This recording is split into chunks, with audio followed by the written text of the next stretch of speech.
part of the staff. I'm talking about the Algerian staff. The defense move was pretty good, but it was tough for the finish. Oh yes, too fast, but not a furious finish. Blowing the layup like that, and now both teams going back and forth with missed opportunities. Juni held his ground. That's gonna be a turnover. Carrying the ball. Mahmoud.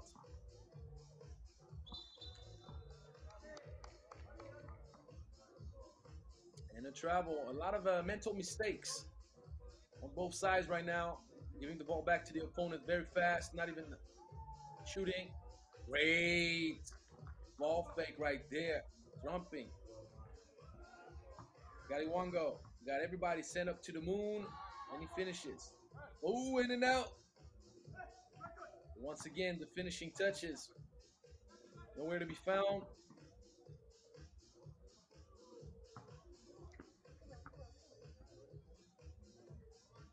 Wide open look.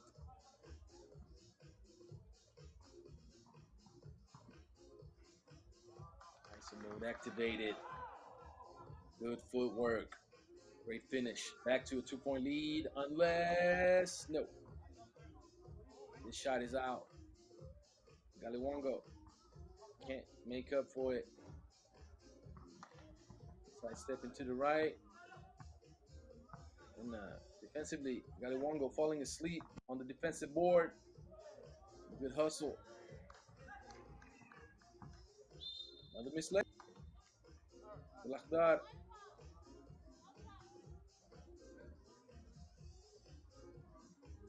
So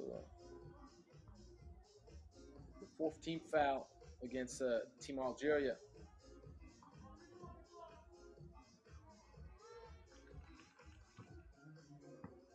And Uganda, as I told you, fighting, staying in touch.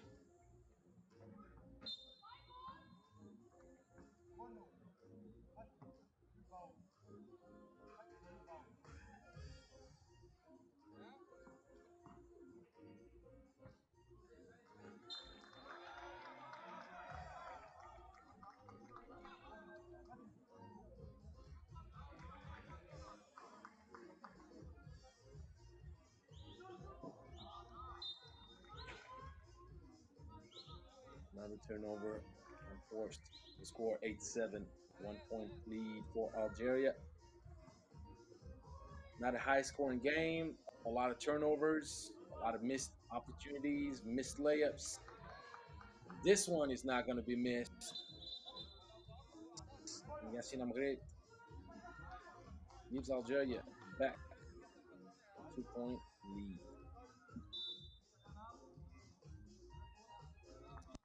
Second TV timeout.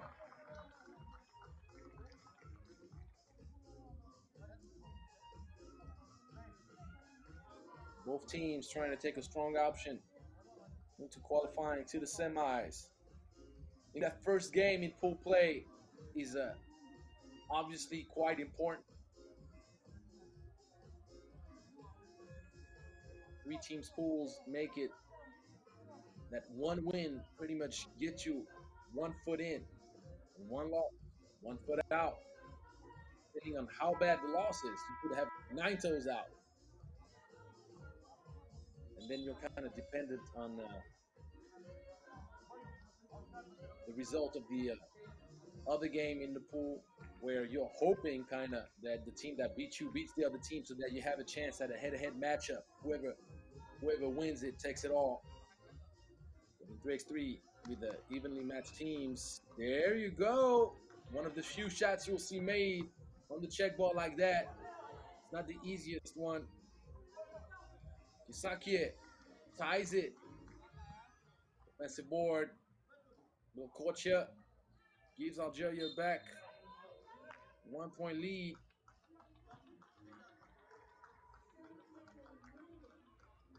So it's Algeria leading 10-9 and not Uganda.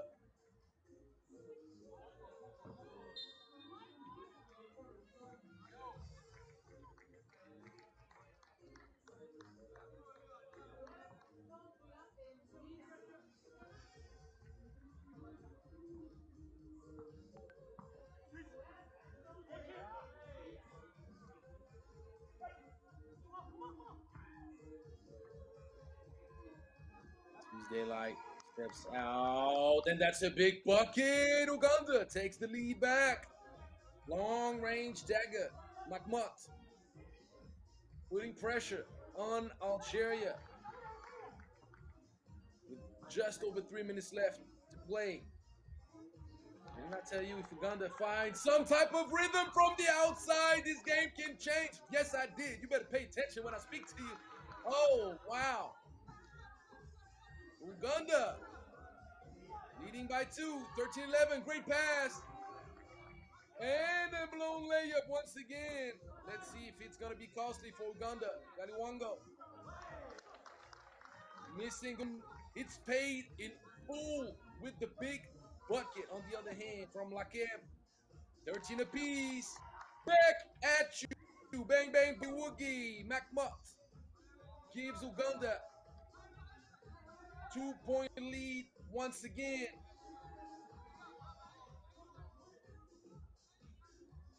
Long range, very long range. And he's fighting for the offensive board. Mahmoud gives it up. His teammate takes it right to the cup. Going left. 3-point lead. Algeria in trouble. Unless. Belcorcia says, hey, we got 2 minutes. It's like an eternity in 3x3. He would be right. Isakie throws up an airplane. The airplane does not connect with the basket. Woo, all right. Things picked up quick, didn't it?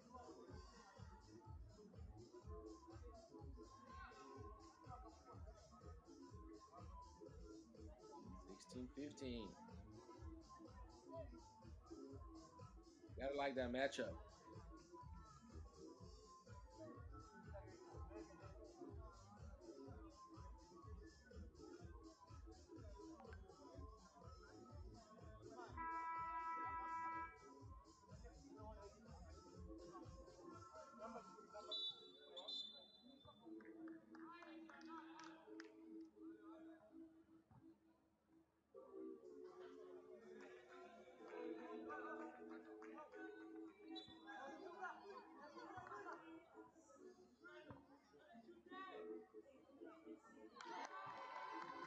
Oh, ho, ho, ho. Matthew Kisake. 3-point lead for Uganda. Algeria needs to respond, and they need to respond quick. That would be a huge bucket. And it is not. But they get the offensive board. 1 minute and 20 seconds. 21 seconds on the game clock. Uganda leading by 3 points over Second team Algeria. foul 18 to against 15. Uganda. Algeria's ball for But the Uganda ball. is starting to smell it. They're smelling a potential huge win.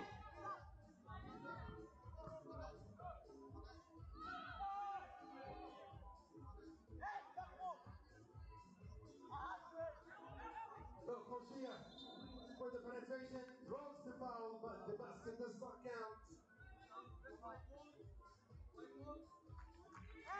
1 minute and 2 seconds, and still the Algerian team back by 3 points. Uganda leads So, by 3. right over a minute, Algeria needs to make good decisions and they need to maximize opportunities. One free throw.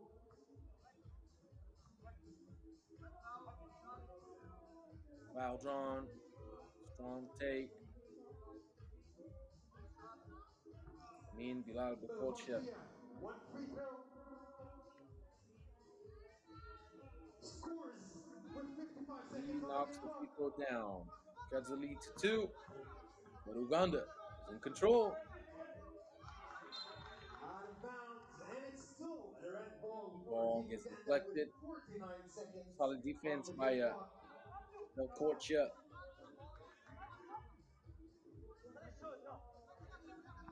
3 seconds left on the 12-second shot clock. He needs to go up. He does, and he gets fouled. Or is it just deflected? Heard the whistle. But the shot clock is out of time, So it's a and nice it's an block. Algerian ball for the check. Algeria is 2 points back. Lock and go for 3! bucket. And it is a huge bucket. Oh, this game is nice. 18 apiece. Foul. No, it's going to be a travel call. Thought there were a lot of hands on that play. You got to toughen up. It's 3x3. 18 apiece. Ooh la la.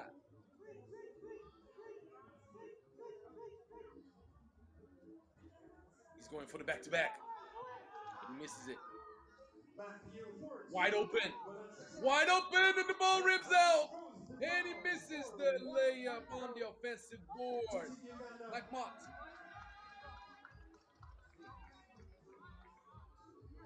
He would have been quite upset to make up for that miss. He better knock down that free throw, or else Algeria will have the ball and potentially take the game away. That's quite an awful miss. Airballing the free throw. Ooh, mama. Algeria could steal the game away.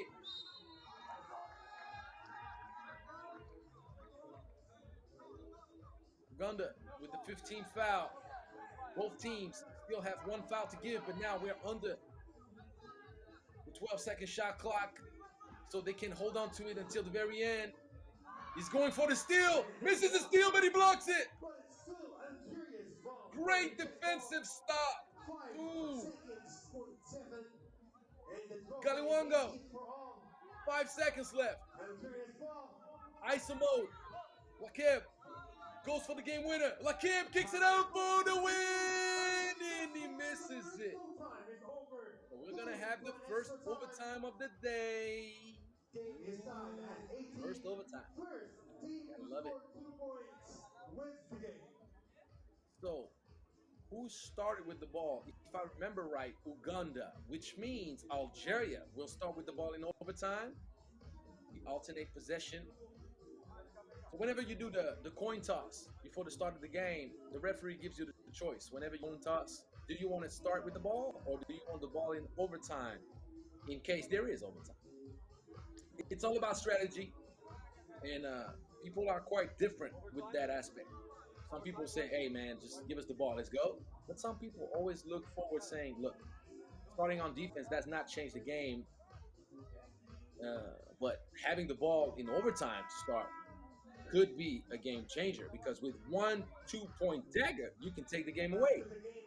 So, Algeria with the game ball potentially. I remind you, whoever scores 2 wins the game. Doesn't matter how you do it. 2 free throws, 2 layups, 2 mid-range, 1 long range, whatever that is. Switch, they're not giving anything. That's going to be a foul. Can't be putting too much hands like that. Leaning completely onto the offensive player.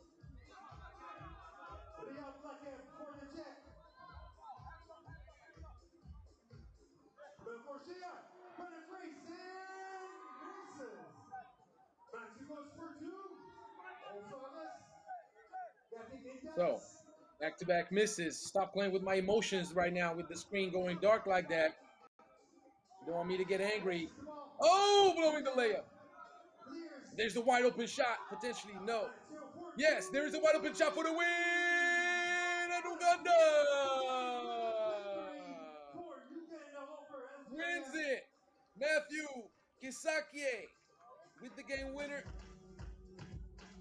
Sending Algeria back to doing its homework. And now Algeria has pressure.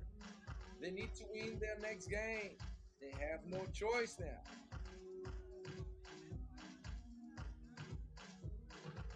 Benin.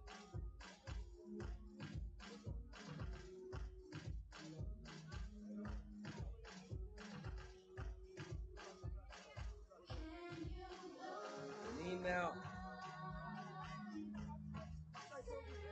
Could shuffle the cards completely with a win against Uganda in their next game, in the first game of play. Or they could knock out Algeria in the tournament.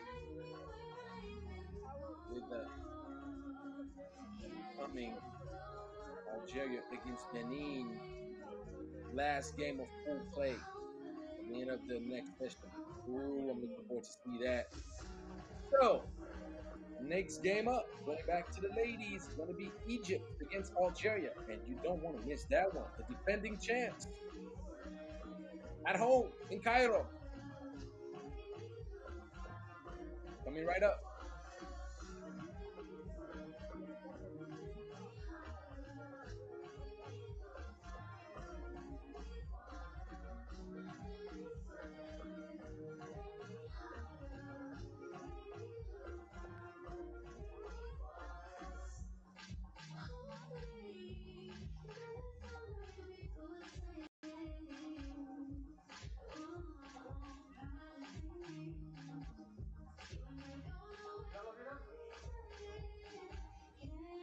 Ladies and gentlemen, back to the women's category of the FIBA 3x3 U17 Africa Cup, Cairo 2023. This game features the national teams of Algeria and Egypt. Let's now welcome the national team of Egypt, featuring the number 24, Bushi.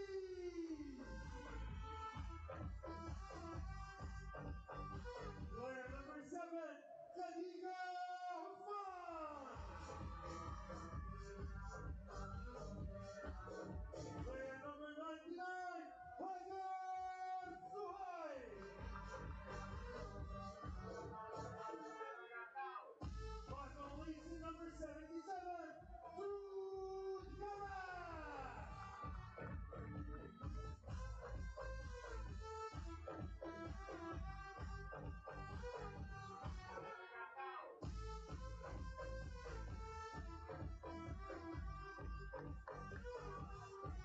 And now, ladies and gentlemen, let's welcome the Algerian national team, player number 3, Lina Lini.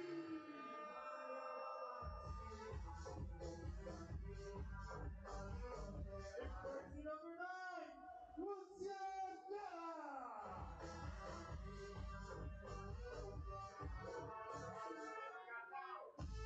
Number 10, Melina Piazara. Last but not least, in number 13, Melissa Khalifa.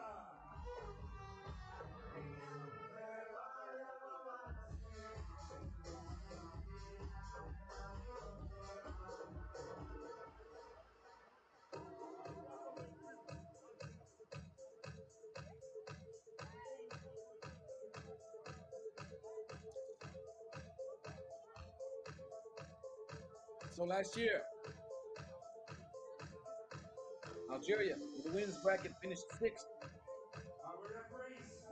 Now they're matching up against the defending champs, playing at home. It'll be a tough challenge. The Algerian delegation will try to bounce back after getting defeated with the boys against Uganda. A lot of missed opportunities in that game, a lot of unforced mistakes, but then both teams got super hot. I'm talking about Cairo in the summer hot. Put on a shooting display, and we had the game winner at the end. Uganda hitting the 2-point dagger in overtime. But now we're going back to the ladies. Egypt starts up with the ball at home. Spain action, the back pick, the ball moving, and it's going to be the first foul call. So obviously, Egypt, defending champs, playing at home, and the number 1 seed, looking like a strong favorite for gold. The beauty of 3x3 is nothing is ever promised. Better come out playing hard, giving your best. A whole lot of handoffs for Team Algeria. Fake. with the late foul call.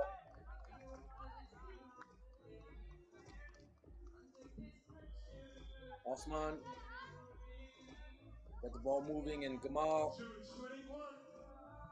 draws the foul. And will have an opportunity to put the first point up on the board, but she does not get it done.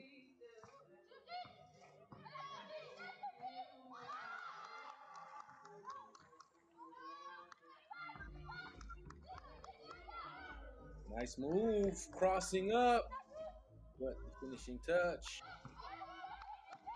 obviously lacking. So Algeria could be the first team on board. No. Air ball. Shot from Dilla. Way short.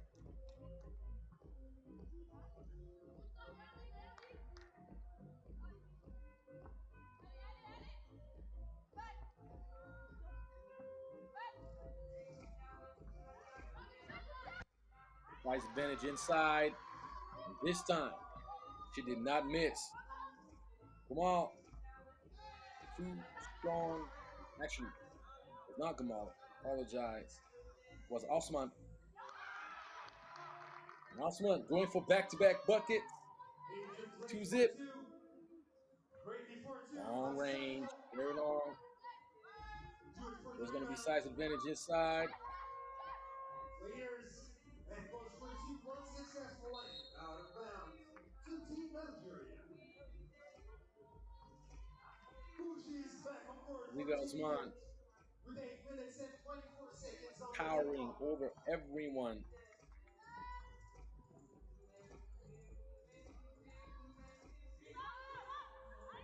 And after the shot of the mark, and they're going right back inside.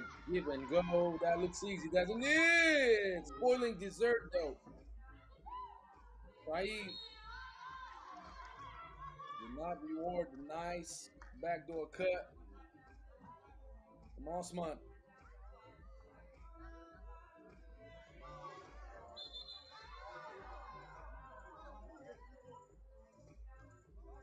Green ball, Algeria's check ball.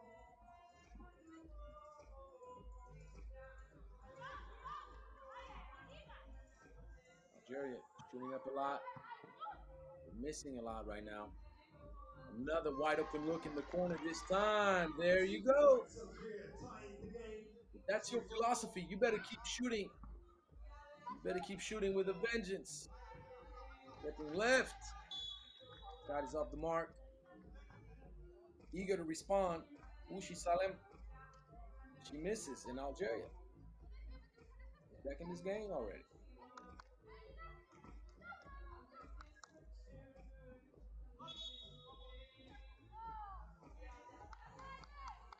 Going to be a travel. You got to make sure that when you take your first step, the ball bounces on the ground simultaneously. Well pass, size advantage.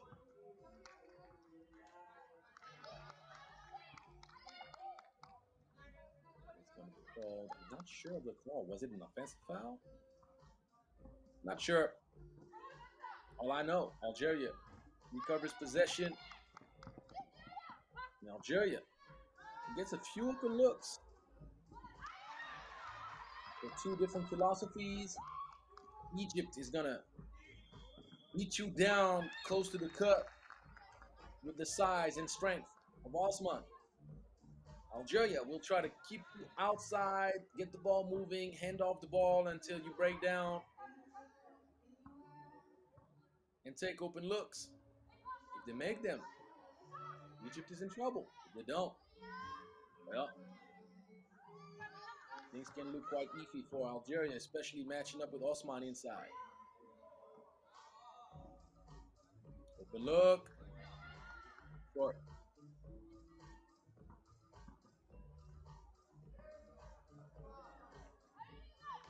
Nice backdoor cut.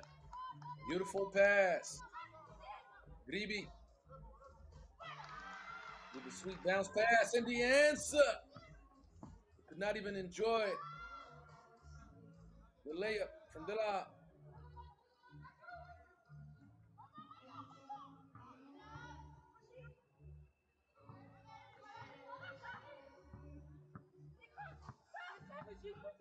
Dela choose it with that. Daí Bissaram. My apologies. So, short once again. Right back at it. Right through. Finishing left. Missing. But the good thing is, going once, going twice. Inside presence. Come on. Providing Egypt with a 3-point lead. And the long range response. Lina Gribi. Algeria finding some rhythm, but you got to appreciate that Motion drops off for a balance point for Team Egypt.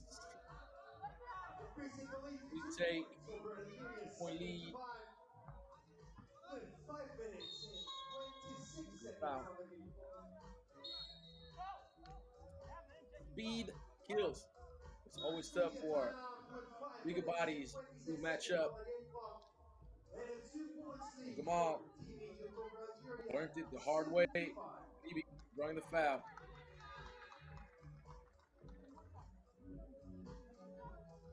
So the assessment is pretty much going to be something similar to what I mentioned earlier between Uganda and Algeria, but not for the same reasons.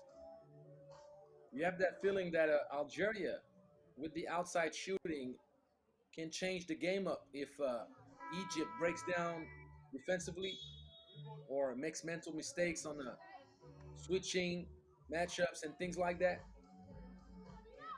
Algeria obviously can only survive with its outside shooting efficiency and its ability to create advantages on the drive, matching up speed with size. Egypt can have control of this game if they make sound decisions and keep feeding that ball inside. Gonna be an offensive foul. There was no call. Fast break City dribbling out on her own. She airballs it. Size advantage. Didn't see it. Didn't need it. Great take. High Leading by 3 3-point right now lead. over Algeria.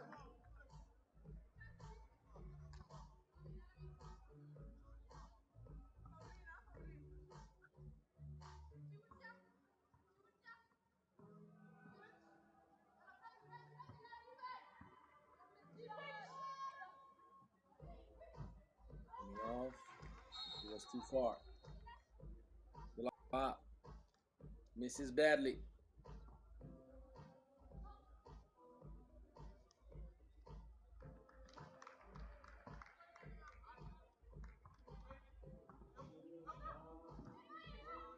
ISO mode activated.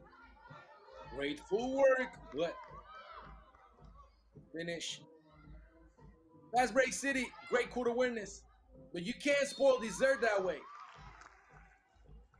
Egypt keeps on missing the easy lays. They're close to the cup. They get what they're looking for, but they're not capitalizing on those opportunities. I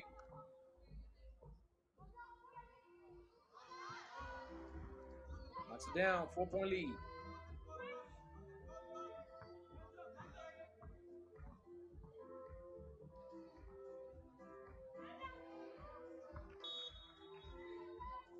Great defense. Dribbling around, trying to find an open teammate. Was not there. The turnover and past the halfway point in this game, Egypt. It helps side defense.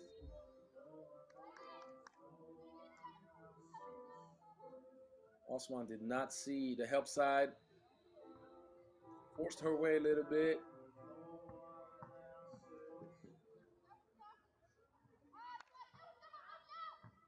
Good recovery defensively. Slim did not get any edge. Defense. Osman recovers. Fast break City. Good shot. Osman, easy board, 5-point lead. So the Egypt, Osman drops the tip. too big right now. Contesting, shooting, fast break. Great execution. And once again, 2 minutes and 30 the seconds on the game easy clock. shot. But you're understanding right away, it's an anomaly. Egypt will not keep on missing that throughout the whole tournament. And if they keep getting those Shot looks, clock well, violation. opponents are 3 in minutes trouble, I and tell you that. 23 seconds on the game clock. Second media timeout. Second TV timeout. Egypt is leading by 5 points over Algeria, 10-5.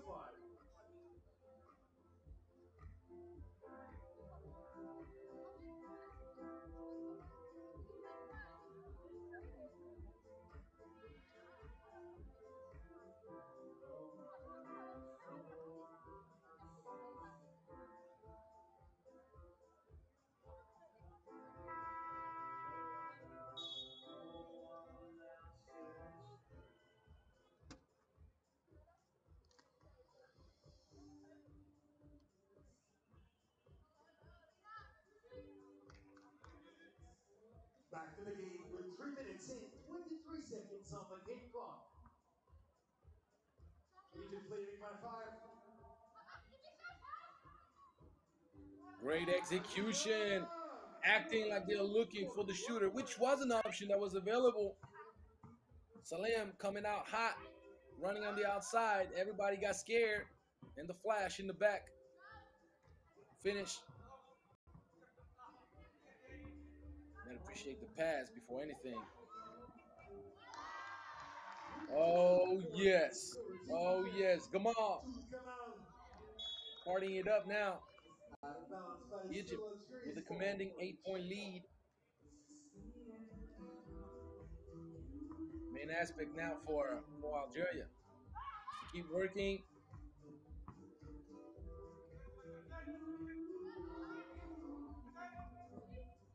Algeria will make it to the semifinal no matter what. Mali has not come, and since the first two teams of the pool make it to the semis, Algeria can use up this opportunity to tune up before the semi. That would be a nice way to do it. Get the lot, saucing it up. That was a nice bucket. Timeout for Team Algeria. 2 minutes and 16 seconds on the game clock. With a 6-point lead for Team Egypt. 13-7.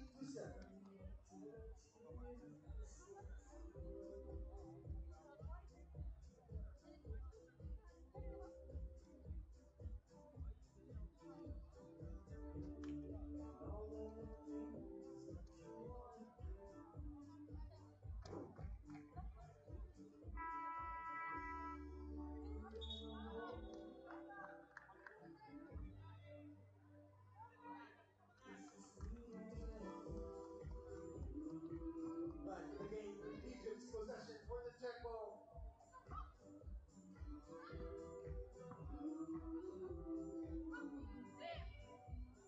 Driving, picking, the catch and shoot. Daggett, Salem, responding. Gala cannot go for the back-to-back. Unforced error. Osman rushing a bit to try to pass it out. And she had preferential position too. Pass back situation that have given Egypt an easy layup. But the turnover gives the ball back to Algeria. Seeing daylight, shooting it up. Gala did not identify the presence. And that's the second turnover in a row. Osman needs to pay attention. He's losing focus. Playing it a little bit too nonchalant right now.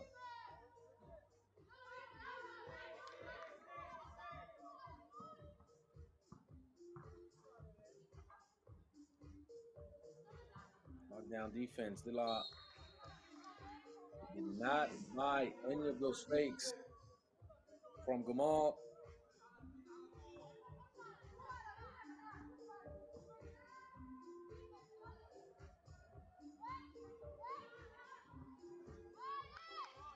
Great pass. You got to pass it out. Holding on to the ball a bit too much. Khalifa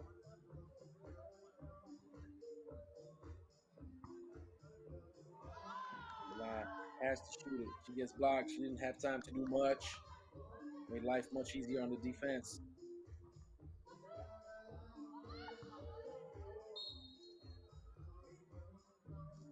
Getting close to the end now. Egypt will finish top of the group after beating Algeria.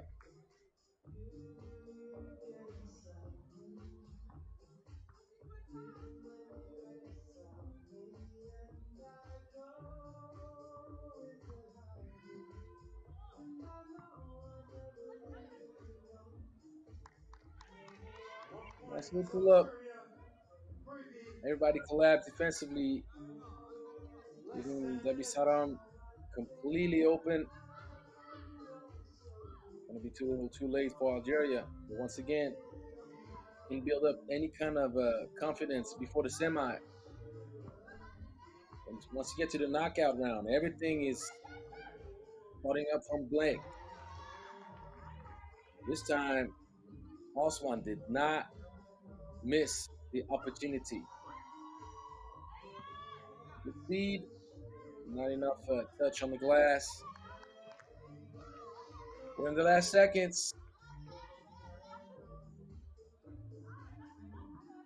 Pulling up from the top of the key and missing. Salam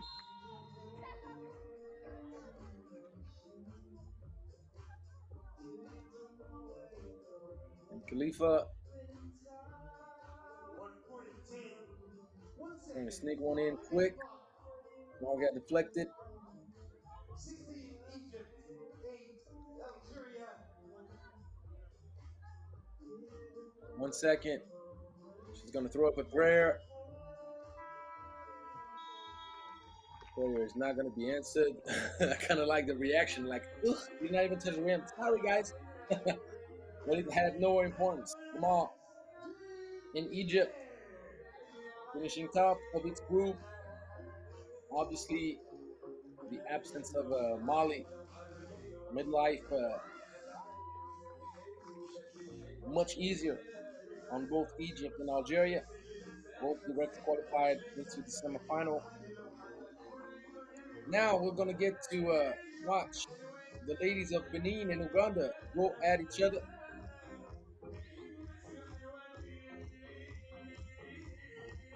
Pretty simple.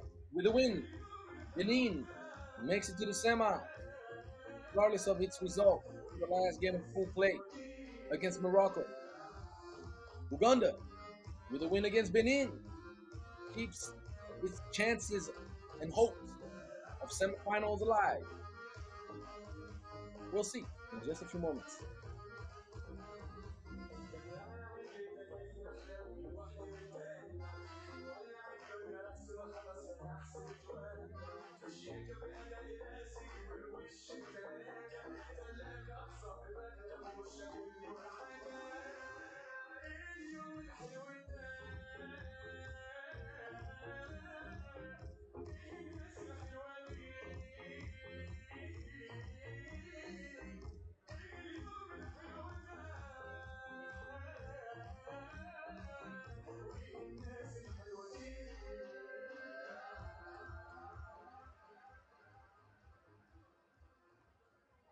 And now, ladies and gentlemen, continuing with the women's category of the Under-17 FIBA 3x3 Africa Cup. This game features Benin and Uganda. Let's now welcome the national team of Benin. Entering in jersey number 3, Benedict Bo.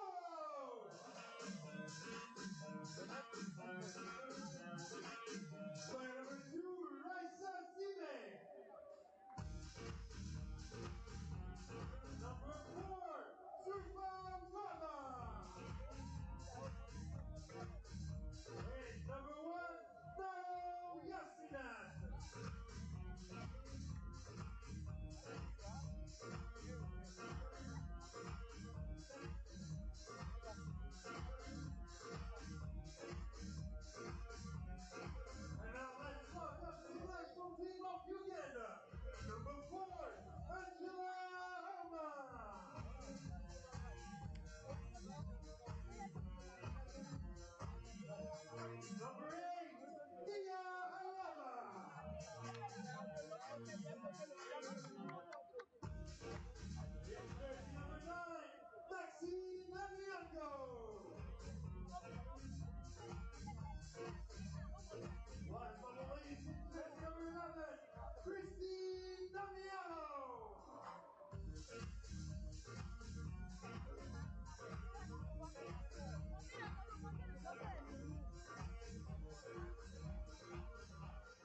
Our referees for this game from Morocco, Aslam Al and from Egypt, Muhammad Yahya Zakaria.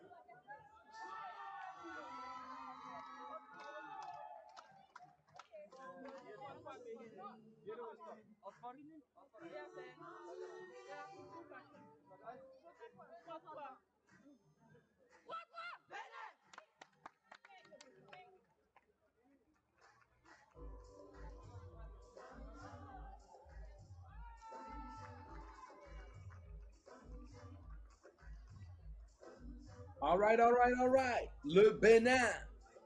Benin, stand up. Can you qualify to the semi with a win against Uganda?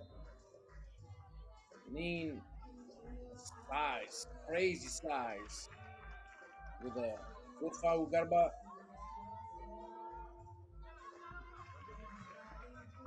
Are they going to be able to utilize that size? Uganda woke up a bit too late against Morocco. Their first game, great pass. You got to finish. Well contested. Garba, red blocked. Obviously, Benin is going to try to capitalize on the size advantage, but cookies. There you go. Nice defense. Dribbling around too much. You get your cookies taken. No questions asked. Great. Under. Going right at Garba. I appreciate that.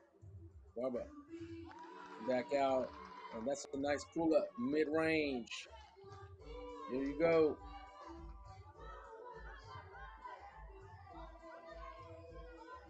The block. The turnover. Unforced.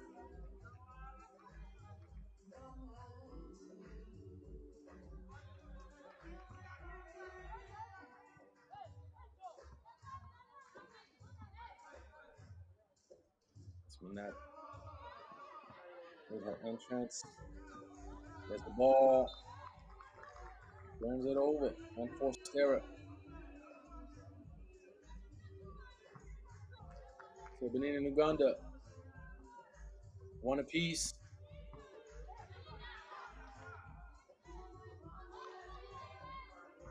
A nice take. Mid-range special. Alaba. The shot rushed a little bit.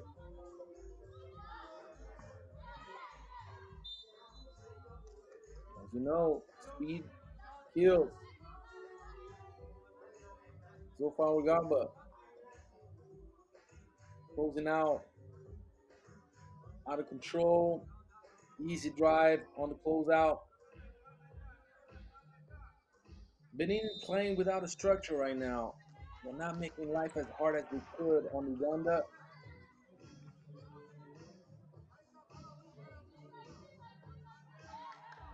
Uganda has an opportunity to shuffle the cards.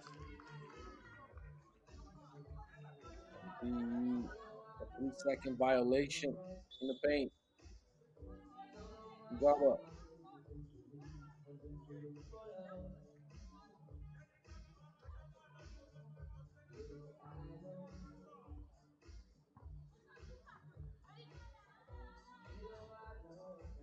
Mid range once again. Rebound. There's going to be another 3-second violation. They shot the ball early enough. Great hands. Benin cannot utilize the size until now. Oh, you cannot miss that. Garba not finishing her breakfast down low. And Uganda with an opportunity. Open look, extra pass. There you go. The ball moving. Benin not paying the price. Uganda playing quite well right now. Another turnover. If Uganda finds some kind of efficiency from a distance, Benin is in trouble.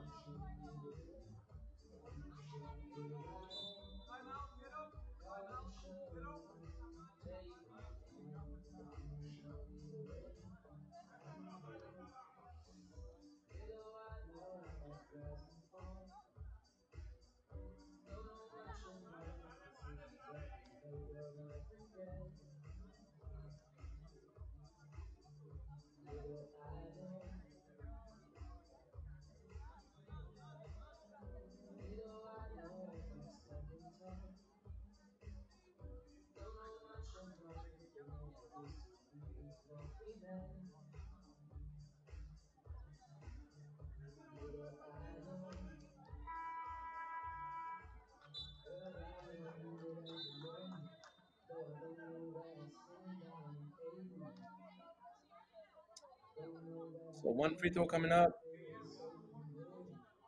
for Mexico.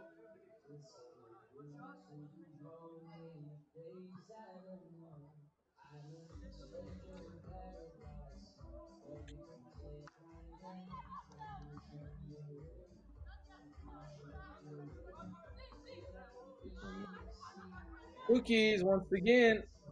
That's the second time she possessed it to get it over. Naro Yasmanat needs to take care of the rock much better. First break in favor of Uganda. 2-point lead.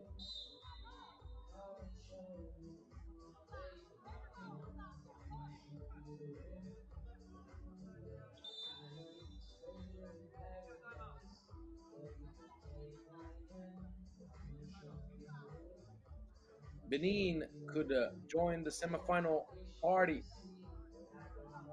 if they beat Uganda.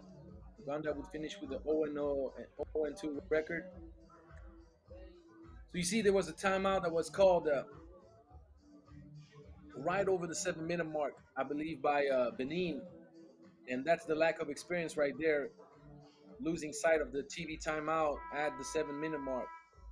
First dead ball at minute mark is an automatic TV timeout, and as you could see, barely 30 seconds later, another timeout right after the first dead ball,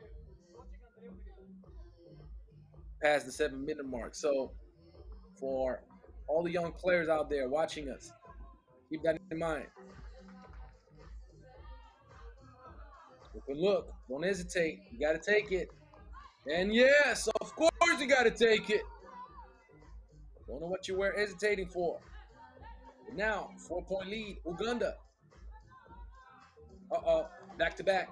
Back to back. Daggers. And this time, it's a lava. 7-1. They finally managed to give a solid opportunity to Garba to create something for Benin. It's a bit late. Already 6 points behind. Garba makes it though. Another open look. The matchup defensively.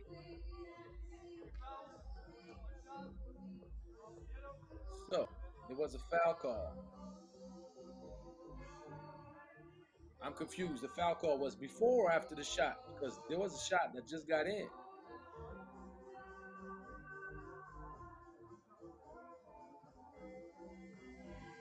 Was it on a 2-point shot?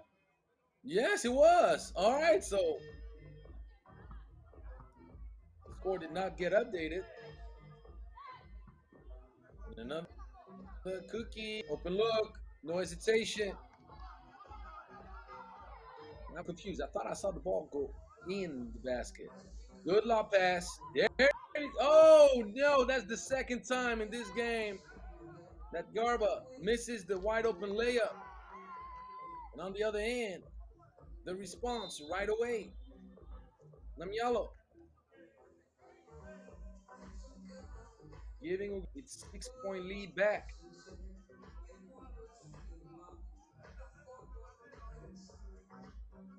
Benin in trouble. Big trouble. As Benin struggles to put points up the board and Uganda starts to build up a lead. Not anything right now from Team Benin that encourages us to believe they can turn it around. But no, there you go. Garba gets a bucket. And right off the closeout. That's a good take. Namyalo could not finish the length of Garba. Makes life hard on anybody. But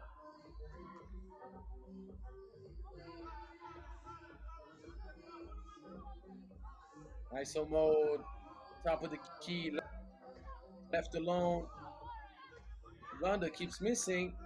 Maybe, just saying maybe, Benin could make up that gap, but not looking good.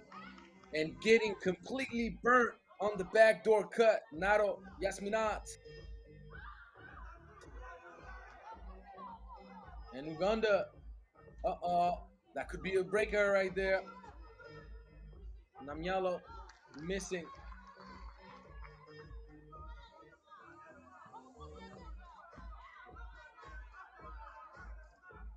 Getting burnt once again defensively. Yasminat a bit lucky. You can thank Garba for her long segments, but turning the ball over way too fast, way too easy.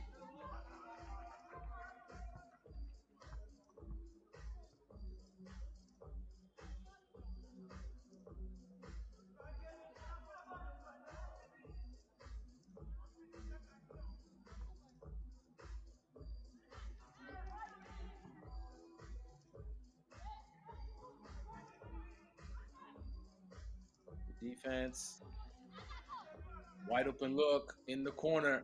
She takes her time and she misses. The offensive board, though. Once again, 2 offensive boards.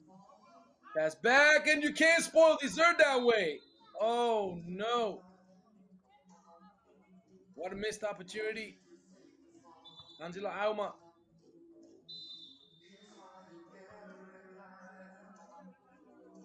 rushed it a little bit.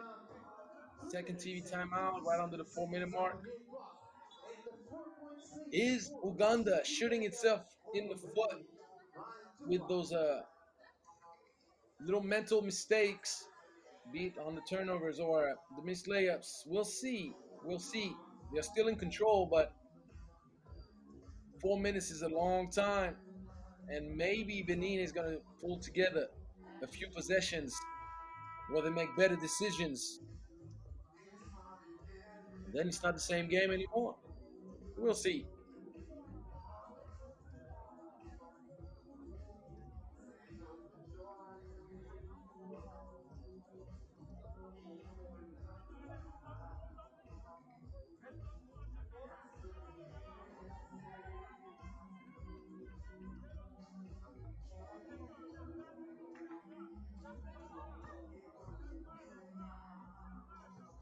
Driving, kicking, attacking the closeout, the little floater, and fighting back. There you go, Uganda. Wide open look. And for the second time, she gets her heart broken. Angela Alma. 2 good shots, but 2 missed shots. And that's an and one. I was just mentioning it. So no, the point is not for Uganda. It's the opposite. It's 9-6, not 10-5. It's 9-6, people. Come on, gotta switch it around.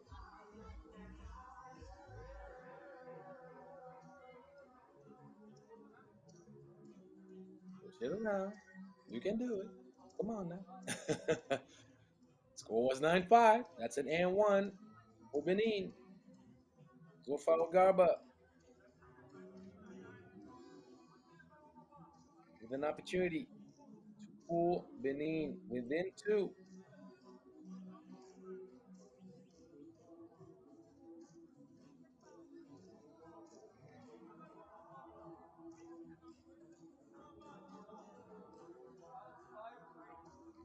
It should be 5 fouls to 3, I believe.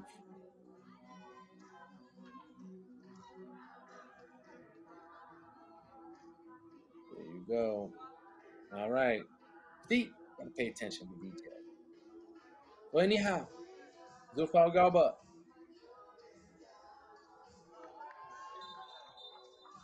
she knocks it down, and it's only a 2 point game. Technical foul for delay of game. That's unfortunate for Benin.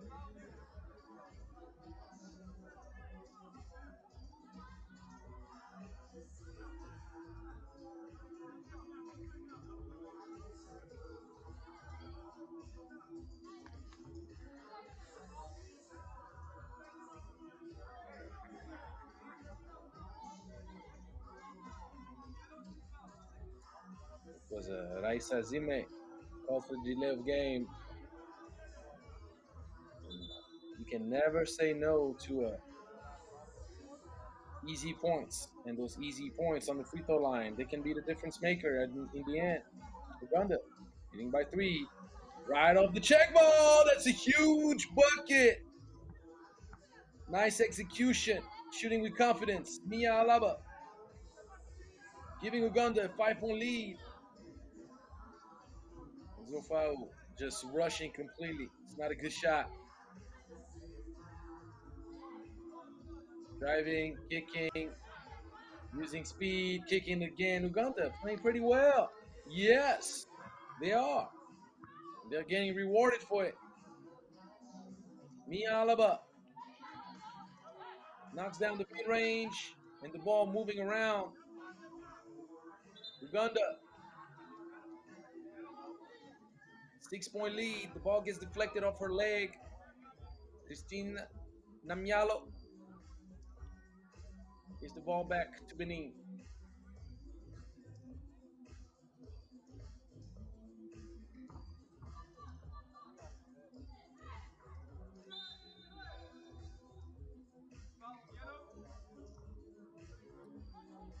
And that's going to be the 7th team foul. Bonus. First time we've been around the bonus. 2 free throws coming up. So the bonus is pretty simple. 7th team foul gives 2 free throws to your opponent. Once you go to double bonus, which is the worst thing that could happen to someone, it's 2 free throws to the opponent, and your opponent keeps the possession of the ball. So 7 point lead, 14-7. And that's a silly turnover. That could break Benin's back if she knocks it down. She breaks it. And then the missed wide open layup. Angela Alma. But Uganda, lucky. The mental mistake from Naro Yasminat. She shot the ball not having cleared the zone. So the ball gets automatically given back to your opponent. And Maxine Anyango gives Uganda an 8 point lead. I'll tell you this. Benin, if the score stays in this kind of array, is 9 toes out. Can't put 2 feet out because you never know what Morocco's gonna do, but things are not looking good. And things are looking much better for Uganda. And the foul and one! Huge bucket. Maxina Nyongo putting Uganda in a much brighter position than the position they were in at the end of their first matchup against Morocco. With about 2 minutes left in this game, Uganda could potentially win, scoring 21. And if they keep Benin under 8 points, no matter what, they're through to the next round. And Benin is out. It's that simple. Oh no! That's the third one! Zulfa Ugaba. Gotta take your time. The moment you get it, no one can reach you up there. gotta hurt your spirit, especially, especially when you know how important details are in 3x3. Don't get me wrong, details are meaningful and truly important in anything you do in life. But in 3x3, you pay them in full when you don't capitalize on those. 1 minute and 26 seconds on the game clock. Uganda is leading by 11 points over Benin, 80-7. That's another foul. You can no longer foul when you're in the bonus. Apparently, Yasminat did not get the memo. Unfortunately for Benin, another pair of free throws that could potentially get that much closer Uganda to the semifinal party.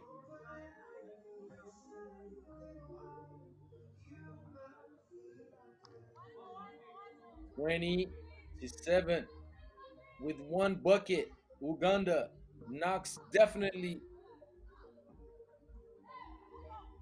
Benin out of the tournament. No questions asked, no calculations to be made. One bucket to stop its ticket. That's going to be another foul.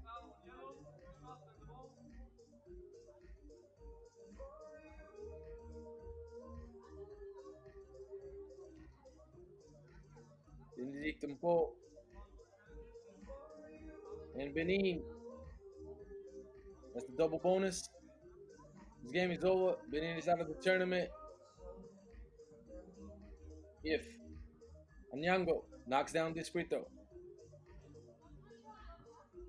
she does not. She'll have another crack at it. Don't forget what I said. Double bonus means that the opponent retains possession of the ball, so Uganda would have the ball no matter what. Retain that possession.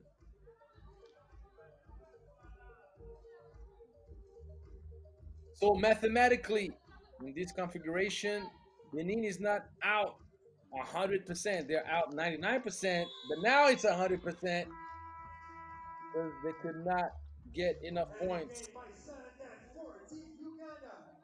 against Court Morocco unless they boards. manage to beat Winners them in by Morocco, 22, Benin. which is inconceivable with what we've seen in this game. 21-7, Uganda. Big win.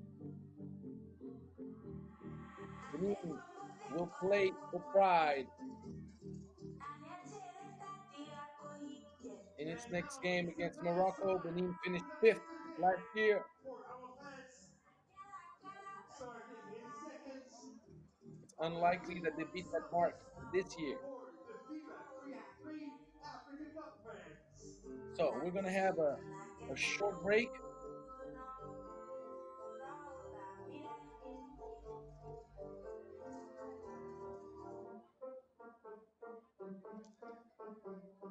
unless we actually cut out the break because we got to make up for the time lost delaying with the delayed start of the first game. So no matter what, I'm staying put. The next game up is going to be in the men's Now bracket let's start between our Benin third and 3x3 Uganda. men's contest with our first 3 So I contestants, believe we're going to go Johnny, straight Bastion, and into the next Suhaila. game. That's what happens when you start late. You don't get breaks.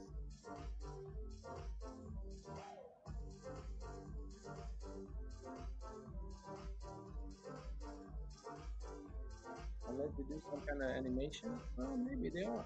We'll see. So anyhow, I'm here. I'm put. Next game up, men's bracket. Don't want to miss that.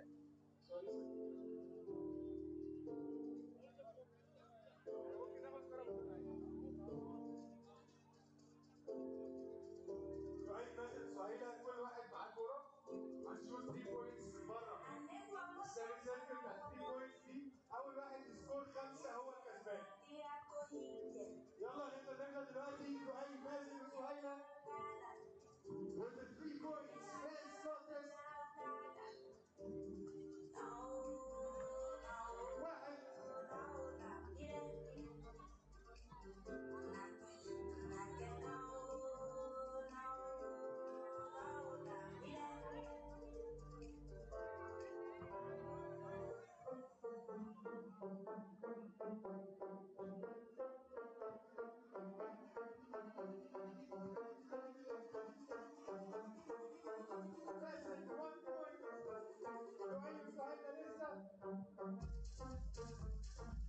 يلا ركز اكتر.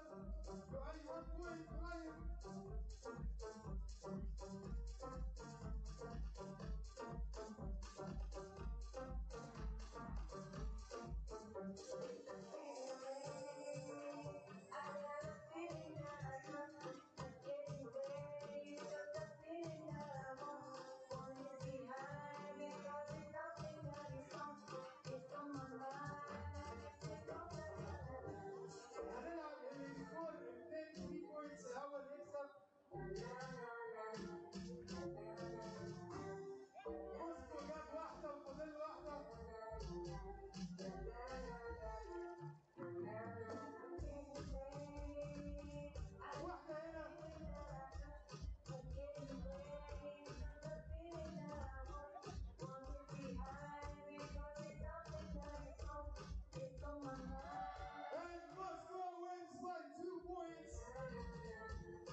And now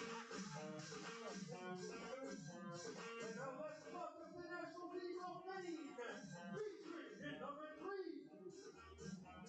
number 8, Fabrice Soulonge.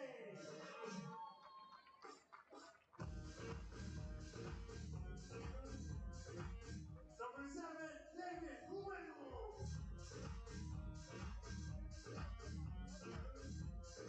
Number 6, Amaniere Ugo.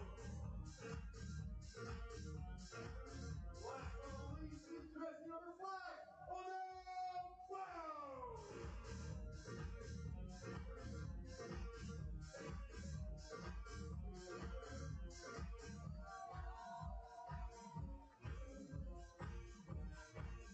And now let's give it up to the national team of Uganda, featuring kid number 4, Bono Fusumi.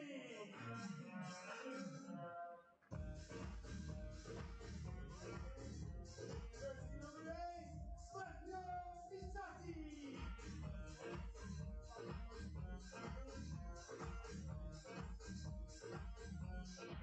Player number 13, Victor Masmon.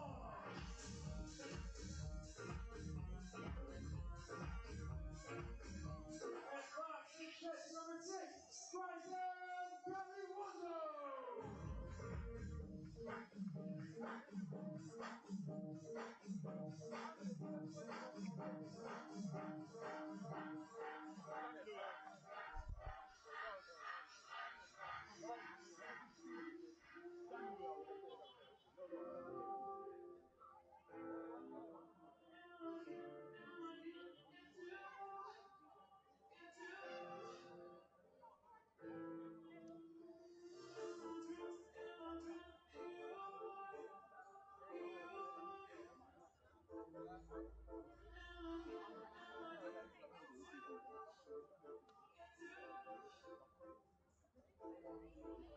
And down in the referee's spot this game from Morocco, Asmat Ben Khatta, and the Egyptian, Mohamed Yahya Zakaria. All right, all right, all right. Now, men's bracket. Benin, for its first game of the competition, will match up against Uganda, that took a strong option into qualifying for the semis with a buzzer beater win in overtime against Algeria. With a win, Uganda will stamp, whatever you want to say. Both actually work. Will stamp its ticket to the semifinal as first seed in Pool B for the men's bracket. With a win, Benin could reshuffle the cards, knowing that it went down to the wire between Uganda and Algeria. So we shall see.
All right, Uganda with the ball. He's trying to start off hot, and he does. First bucket early, right in Galiwango. If Uganda keeps the energy and the rhythm of their first game, sounds like trouble to me for Benin. 10 minutes, a long time. Benin needs to get the ball moving though, because Uganda does it much better. Just like that, driving, kicking, and knocking it down. Oh my, back-to-back daggers for Zip Uganda. Looking mighty good early. Good take from Odu for the first bucket. Benin will try to get a stop, and they will not get a stop. Too easy to drive baseline from Kisaki, the man who knocked down the game winner against Algeria.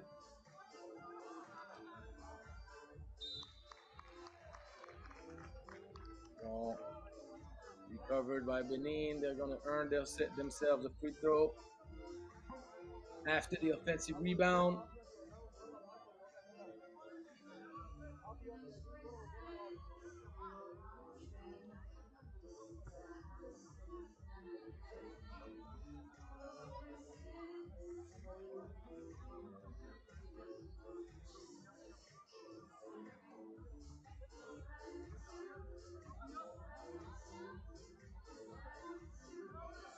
Free throw missed.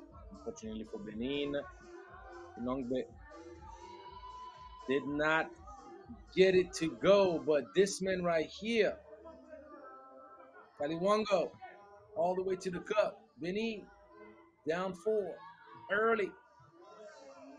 Not a good shot. Ball did not touch the rim. 2 seconds left on the shot clock.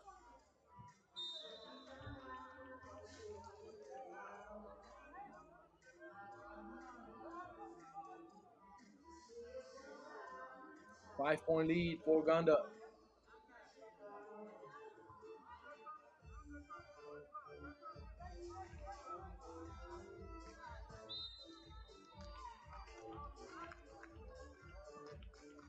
That'll be a foul. Pushing on the position.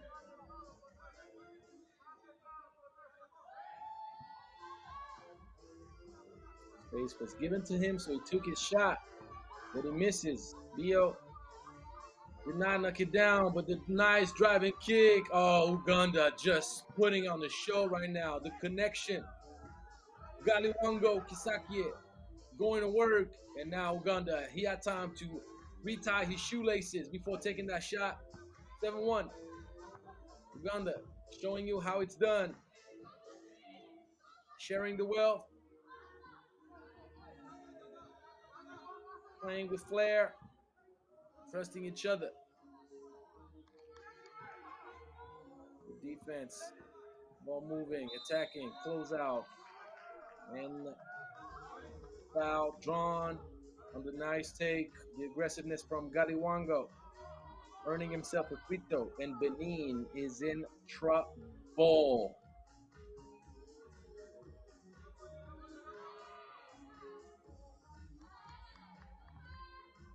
7-point lead. Uganda on the standard for 21.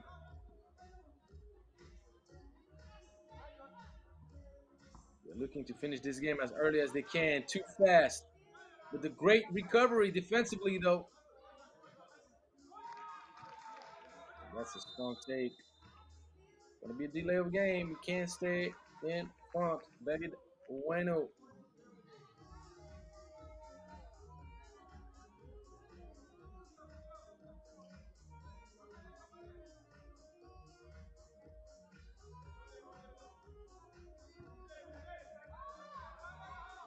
Two-man action, easy. Defensively, the miscommunication between Ueno and Gongbe. Score is 9-2, huh? Not 8-1. So we're clear. Odu.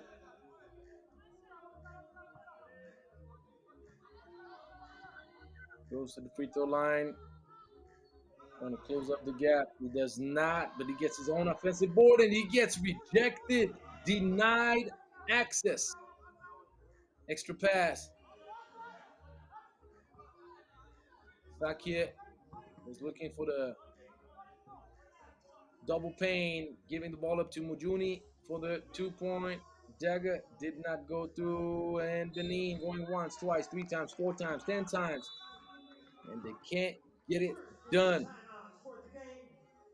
So the first TV timeout, since we are right under the 7-minute mark. 36 seconds on the game clock.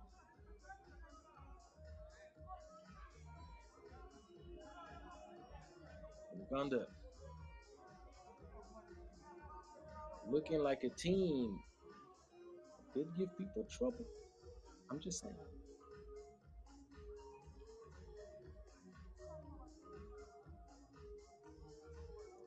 Right after this game, we're going to see in the men's bracket, Pool A, Egypt and Morocco. As we know, those two teams already qualified into the semis with the absence of Mali. But it's going to be interesting to see who will finish top of the group and avoid potentially this dangerous team of Uganda.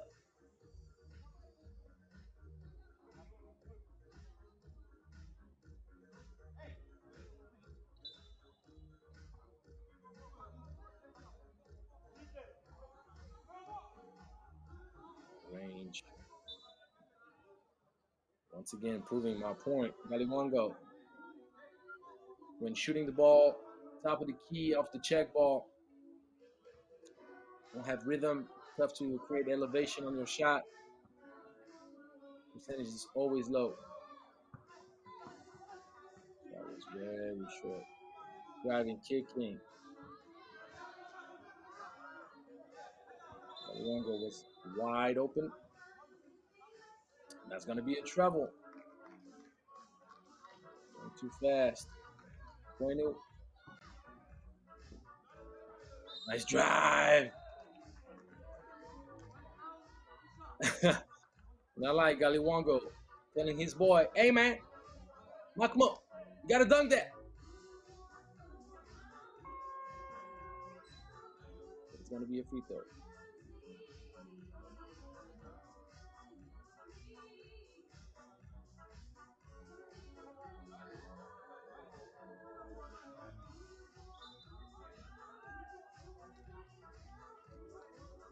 And it's gonna be a line violation. Makmo losing focus on the free throw, steps on the line.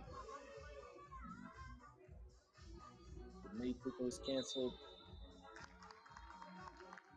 Good defensive pressure. Galiwango cutting the baseline. And they're going right back to the same action. Unfortunately for Uganda, Makmo losing his footing, falls out of bounds. He had everybody jumping on the fake, but couldn't stand straight.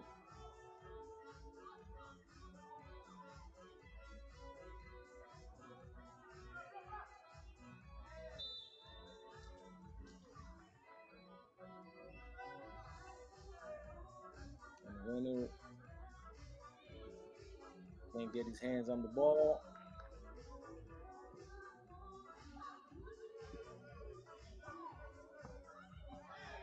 Ooh, Hezi. He tried something too hard. And then double pain. Juni too caught up with the fact that he missed the layup, hitting the structure of the hoop. He did not recover in time on that closeout. Just like that, Benin knocks down the 2. Recovers possession of the ball.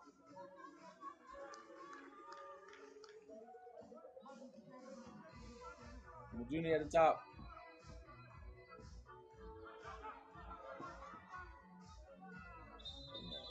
Galiwango missing. He did not. That's the lack of experience right here. Galiwango had an opportunity to play transition, but he lost sight of having the obligation of clearing the zone. Technical foul, delay of game. You cannot intervene in the half circle. You got to allow for your opponent to clear. Once they're left from the half circle, you can play all the defense you want. No problem. No one's going to say nothing to you. But if you intervene on the ball as your opponent is in that half circle, that's a violation. Benin, though, still in this game. Another missed free throw. Galiwango this time. Going back at it. Not a good shot. I'm trying to tell you. Kisake. Shooting from the top. On the check ball. That's a better shot. And you see much different result. The ball coming off the pass. Feet are set.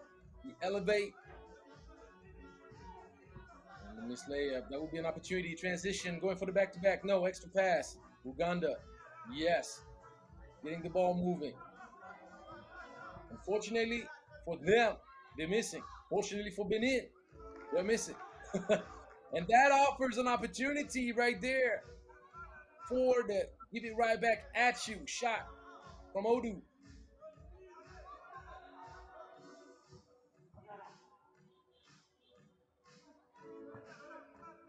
12 for 10. Transition defense, nowhere to be found. They're not paying the price for it.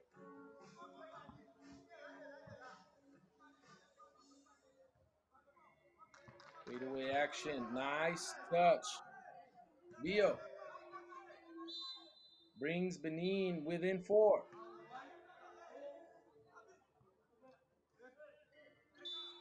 Fourth team foul against Benin.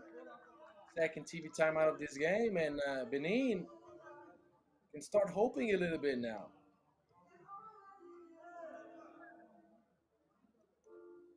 Still got a long way to go, but they can still hope.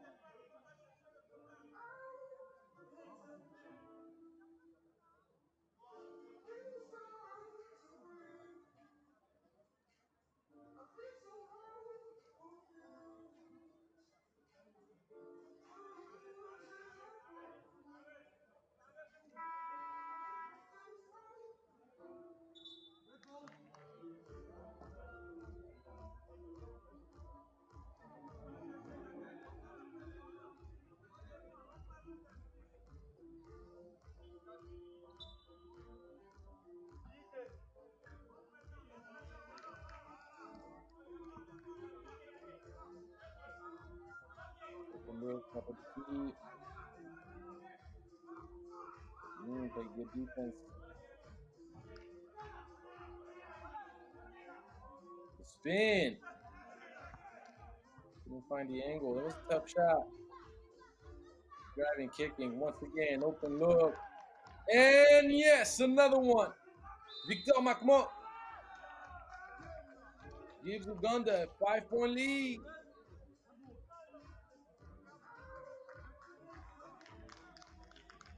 And the N1 right back at Uganda.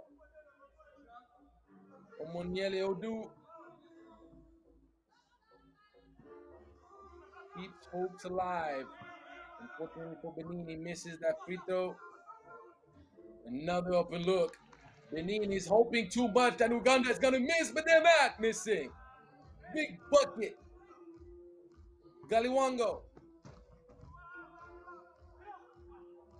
6-point lead. And they did not clear the zone. Actually, it's a great call. It is a great call. The ball was saved, but he did not clear the zone. That's correct. That's correct. He had both feet inside 2-point land. The speed, extra pass.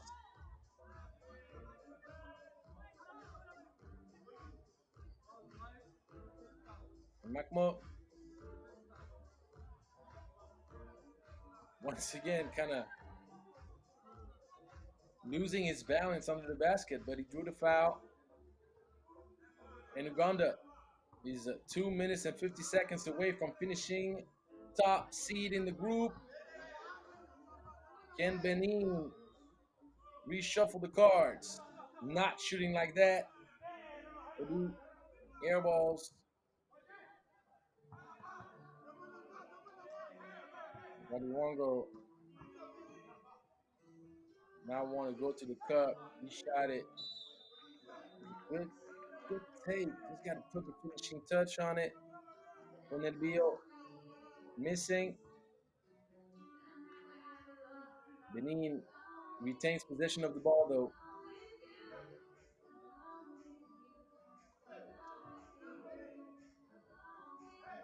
Okay. Once again,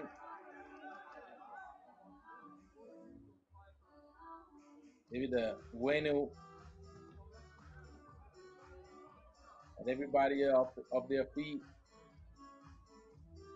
And it seemed easy to get that bucket, but in the end, the missed layup using the glass, not a bad idea. Not a bad idea. Mongbe now Uganda, not as efficient as they had been. They're good shots. You can't keep giving them those good shots. Eventually, it's gonna fall. Forcing his way. Nogbe driving, kicking, another wide open look. Ooh, the ball rims out. Makmo thought it was good. Kind of looked good, won't lie to you.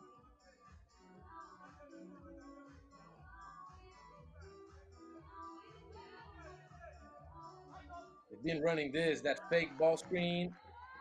Been mighty efficient, and he's flexing on you. Galiwango, knowing that the 6-point lead at this point of the game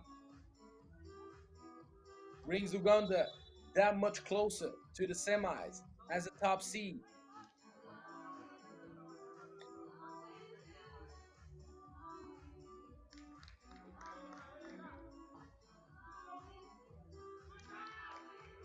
The take. Technical foul once again. Mental mistake.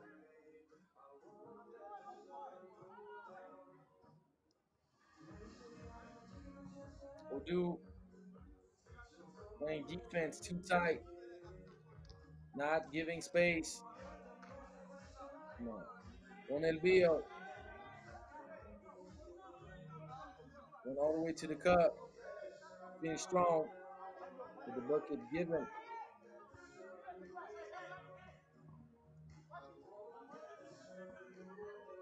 Right back at them. Good rebound, McMorrow. Finishing strong. 6-point lead.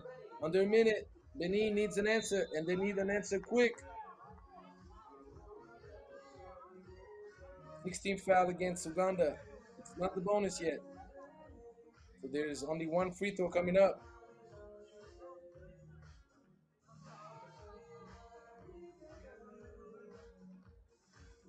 Odu misses. And that's going to be a lane violation. 49 seconds on the game clock. And then, was it David Bueno? Who did that line violation? Or was it the Gunogbe? It was Gunogbe. Fake mid-range special.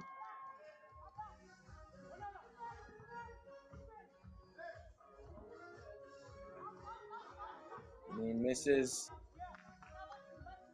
And Uganda will finish top of the group.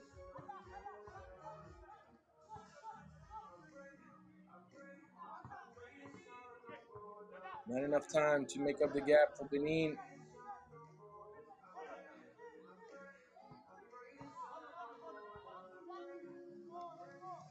Benin is not out of the tournament though. It's gonna be a matchup to the death. Winner takes all. between Benin and Algeria. Game The last game of one, full World play Team Uganda over Benin 17 coming to in three 11. games.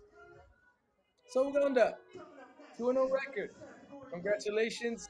featuring Egypt Coming up and next, Morocco. Egypt and Morocco for full-way supremacy. Both teams bound to the semis.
And it's time for the game of the men's category featuring the national teams of Egypt and Morocco.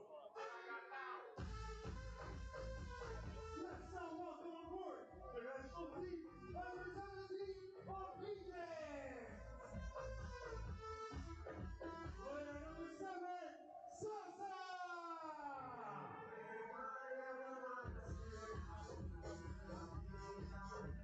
Player number 45, Omar Hidlawi. Number 23, Omar Hadi. Last but not least, number 4, Muhammad Khairi.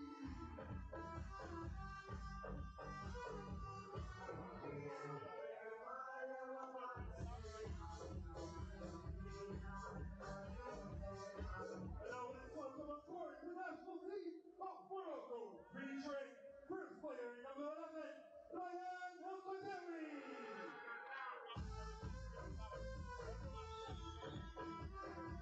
In jersey number 7, Mohamed Rigai.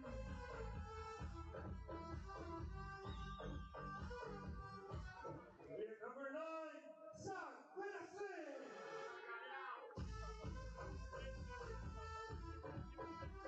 Last but not least, in jersey number 10, Othman Zahir.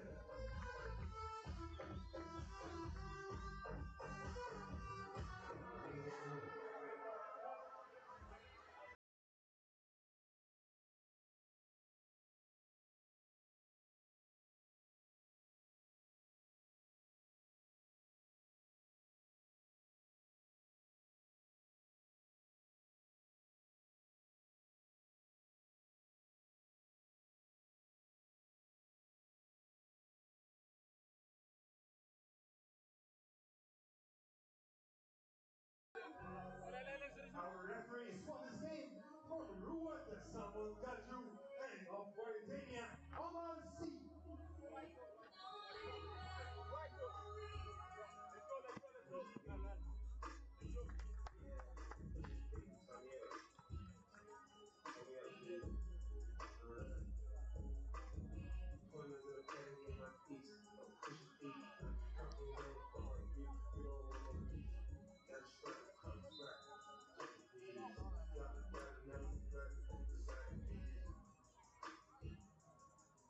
Morocco The game of Morocco going against the defending starts champs. now.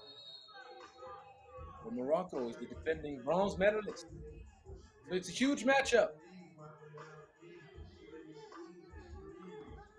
Even if Egypt looks like a favorite, you never know what can happen in 3x3. I'll tell you one thing. Ball goes out of bounds. I want to Back keep to Egypt. a lookout for this man right here at the For the top of check the ball. key. Goes for two. This boy, Mohamed Khairi, Unsuccessful, and his shot put clock on a violation show at the gives the ball U18 World to Cup Morocco. this year as a U17. How about that? Experience accumulated would be mighty helpful. What's the foul? Morocco is a good team, though. Got talent, Uthman Zahir on the free throw line. Shooting crafty. one. Nothing is going to come easy to Egypt, even at home. Zahir scores the first point of the game and of Team Morocco. This bucket, as a matter of fact, Honor has will go arrived to to the fourth Morocco quarter. and Zaire. The response right back. Kyrie Kyrie penetrates to the and cup. puts it Kyrie right all the way. by 2-1. Egypt. Eric Draghi Checking the drops the closeout. transition I ball. like that. Nice finish. Regragui. Kyrie. And the acrobatic finish. Switching hands in the air. Kyrie. This is a beautiful game already. Out of bounds, but it's still Morocco's ball for the check ball.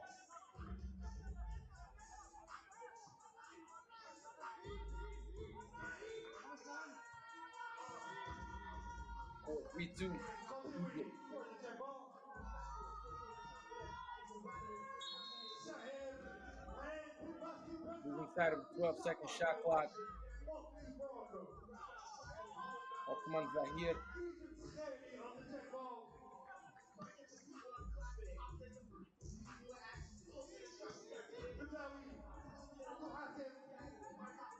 Good execution right here. Patience. Kyrie. Kyrie. Who's daylight. Sidestepping left. Knocking it down. Feels like a deja vu. Ain't gonna lie to you. And right back at you. All right then. And Saeem keeping Morocco in touch. Trying to go for back-to-back. Short.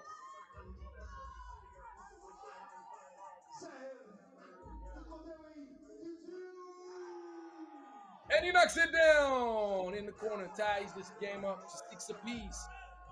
First warning to Team Morocco for defending in the World semester.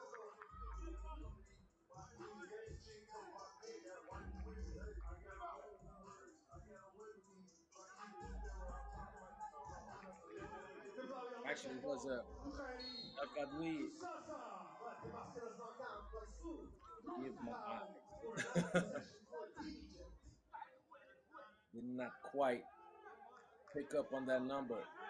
And I ain't gonna lie to you, sometimes that reflection of the sun makes my life hard. On certain jerseys, not on the ones from Egypt. Numbers are big, quite easy. Oh yes, right inside Omar Sasa. Too tall. 1 point lead over Morocco. It's out Ball of bounds deflected. and it's a white ball. Egypt's possession for the check ball. On it is Mohamed Khairi of Team Egypt. And the size of Sasa. Gonna make life quite hard on Morocco. Bowie penetrates twice and Egypt, misses the ball. very physical. The length, Kyrie wide open. Air ball. And he misses badly. 7 minutes and 47 Not seconds even on the windy. game clock with a 1 point lead Look at the wrist. for Needs Team correction. Morocco.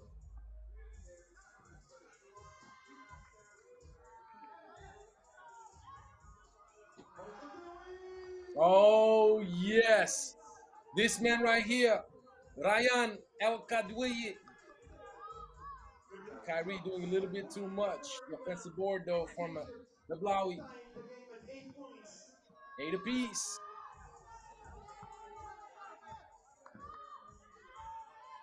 Long range. And just like Kyrie before him, really of the mark.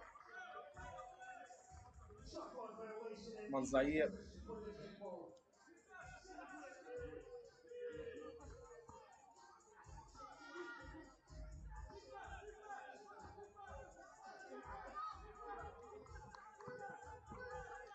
Fancy pressure picked up from Morocco. Nice two-man action with the emphatic slam. All right then. Sasa fed by Kyrie. The game is still a 1-point game unless nope.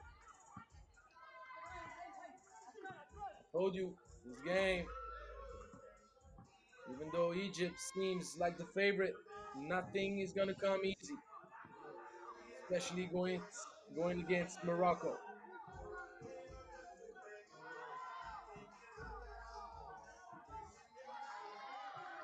And yes, Kyrie finishing tough.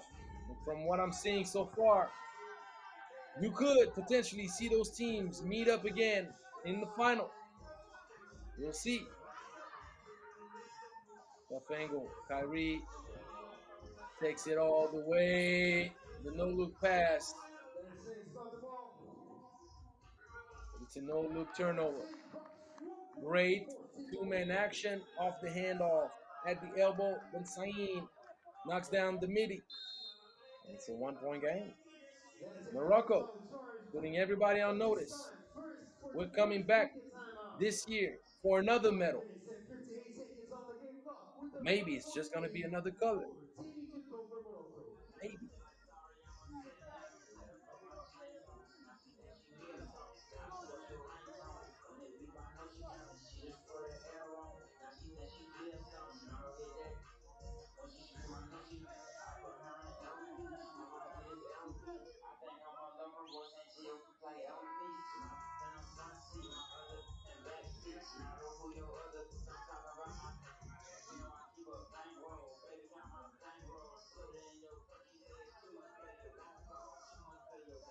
Sasa shooting one for Team Egypt.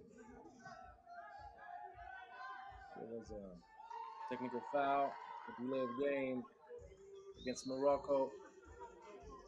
Scores, and it's Team Egypt's possession for Sasa the check ball. knocks it down, 2-point lead. Biblawi to Sasa. Blawi Biblawi again. hit inside First in the give ball and for go. Morocco. Rushed a little bit. You got to lead your teammate And forward, one not pass it foul backward. for one free throw. That's going to be a foul against Abdel Gawad. Free throw earned by Regragui.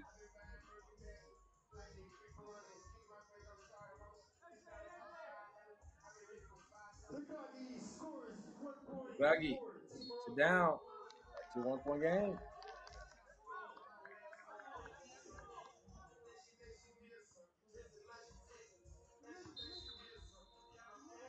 13 foul going against Morocco.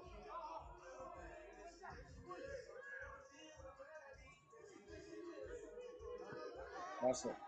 Egypt Turns gets it over. over to Morocco.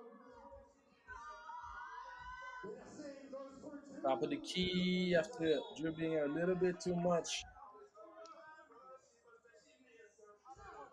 Mensahim Mohamed Khairi is back on court for Team tried to Egypt. do it on his own, On the check ball, but that didn't pan out. Biblawi. Ball inside, well contested by Zahir.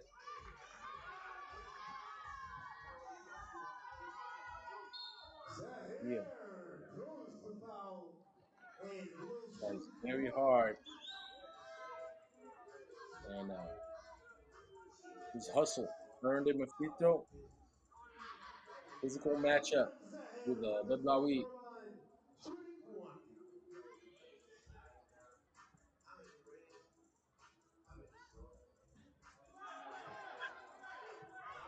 Free throw missed badly, but he stays with the play. Zahir steals it and gave it up to Regragui. Regragui, who knocks it down, going for the back-to-back of the second turnover in a row.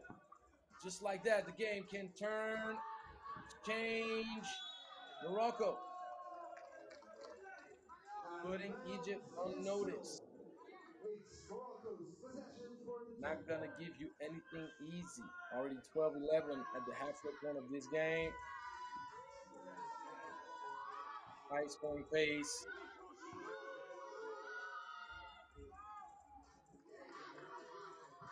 touchdown. Like that blue. Kyrie for Sasa. Kyrie Sasa gives goes it away inside to for Sasa. misses. Sasa missing the unmissable. Putting his head down, trying to force his way to the cup. Regragui now working around. Kyrie Kyrie for pulls two. up. Without further No foul ado, call. the Easy offensive 4.5 board there. game Size advantage in 12 inside. Bublawi points. finishes easy. Out of bounds, and it's still Morocco's Ball ball. deflected. Remains possession of Morocco. 5 seconds left on the shot clock. Oh, right under the long arm of Sasa. Good job. Regragui. This time, Sasa had once again the size advantage. And the N1. Didn't go once. Stay with it. Sasa of Team Egypt drops This one time, point got it and done. goes to foul 13 for an apiece. extra free throw.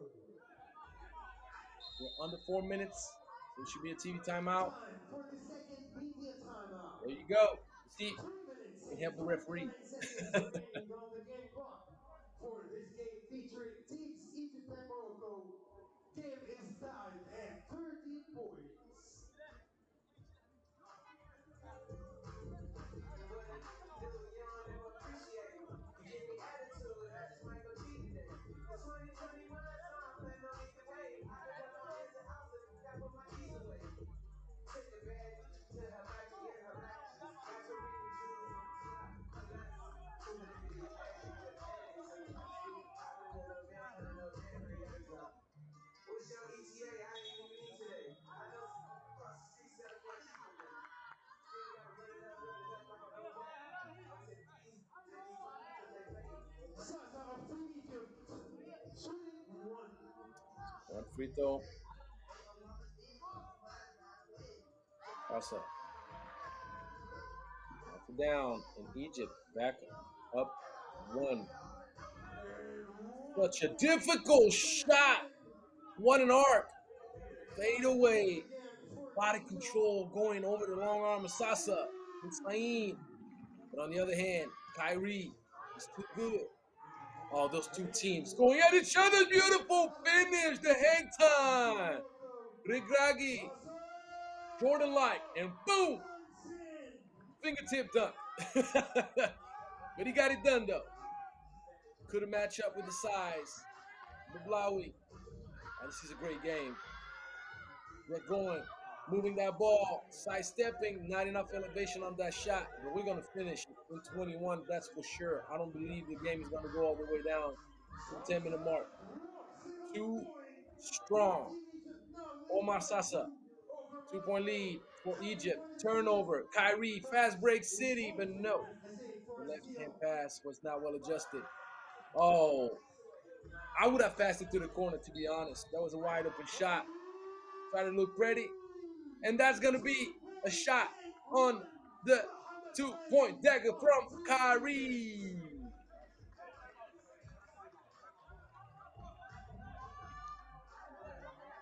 19-15.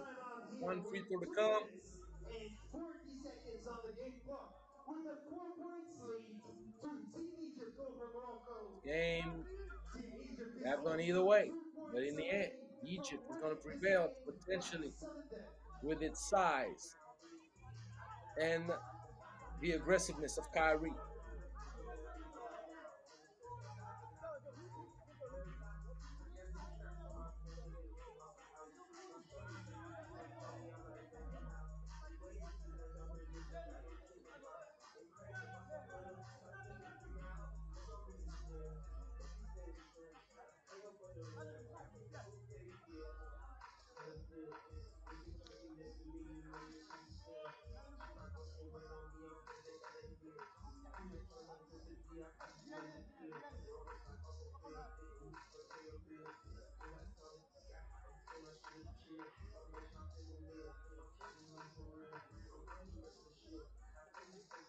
What's going on?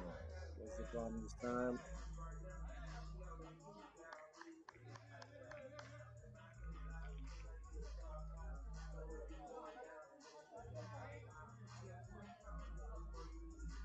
Hoop move a little bit after this dunk from Lee. Was it Vivlawi or Sasa? I don't remember.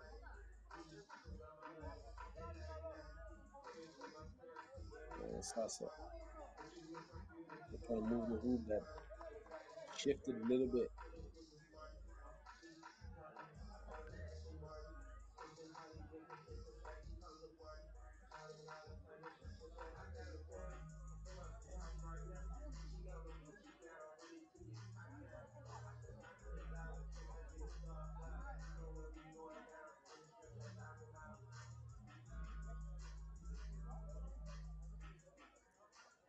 So if they want to move it again, my advice would be to have a Sasa dunk it going the other way. Moving out to the rim a little bit, that would lift up the structure of the hoop.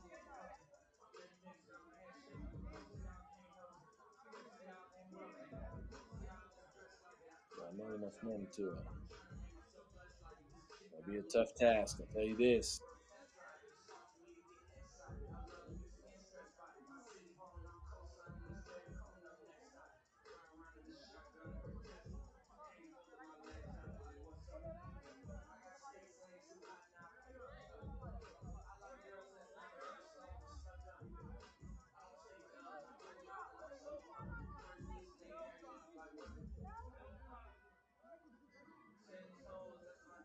You see, fingertips dunk can move the hoop just as much as a big banger.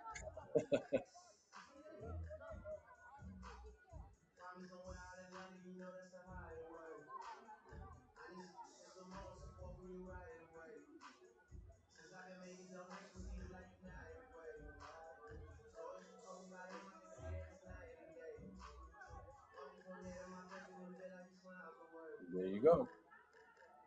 So you see, my playing experience. There you go. Look at what they're doing. There you go. I told you.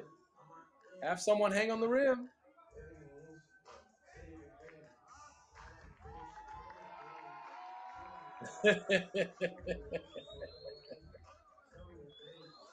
They're gonna do it again, but this time around they're gonna push as he's doing whatever he's doing.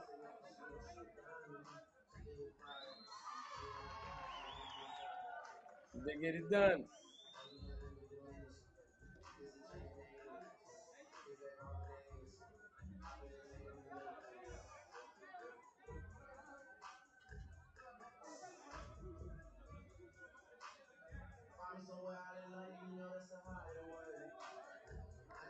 You should ask Sasa to do it. Sasa is heavier, but he got it done.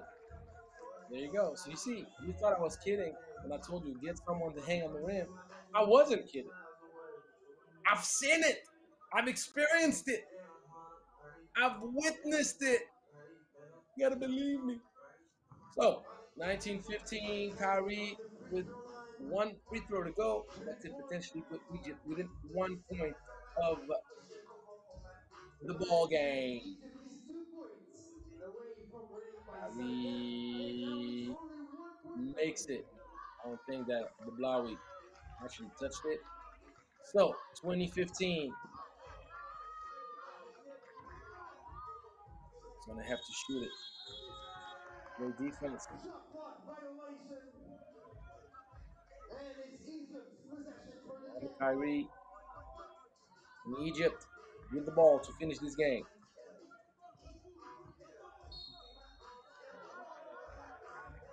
Omar Going to be a Hakim foul. draws the first foul. 16th foul against Morocco. Morocco can no longer afford to foul.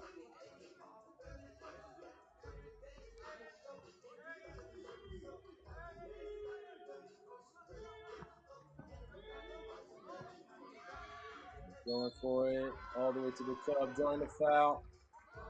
And they'll have two free throws to finish the job. In full play, Egypt will finish top of the group. Morocco, looking forward to see what they do in the semi. And Game the over. consent of the game by Next Sunday. game up. And the winner is The last game of full play in the women's bracket, it's going to be Benin against Morocco. Can Benin find the way to create a miracle and beat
We're back to the women's category of the FIBA 3x3 Africa Cup, Cairo 2023. This game features the national teams of Benin and Morocco. Let's now welcome the national team of Benin. Player number 3, Benin Pro. Number 2, Raisa Sune.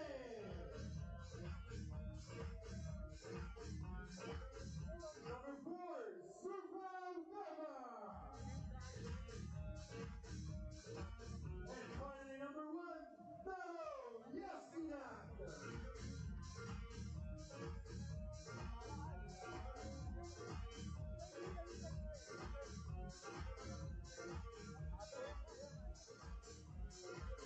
And now let's welcome, of course, the national team of Morocco, featuring in jersey number 4, Sihan Hilwaki.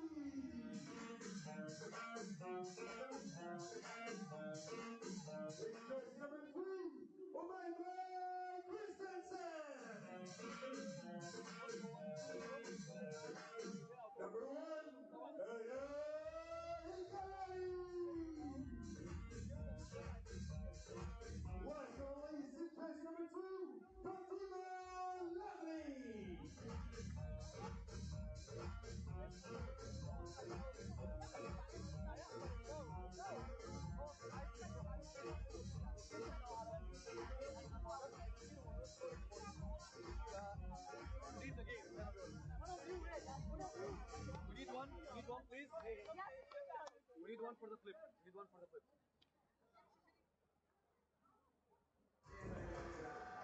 What's your ETA? I ain't even need today. I know some across the street selling for a cheaper rent. Still gotta run it up like I don't got. I was at these niggas till they pay. But money in the board, they gon' get me the hate. I'm sure they hate. Our referees for this game from Egypt is Mohamed Zakaria, and from Algeria, Kusama Haifar.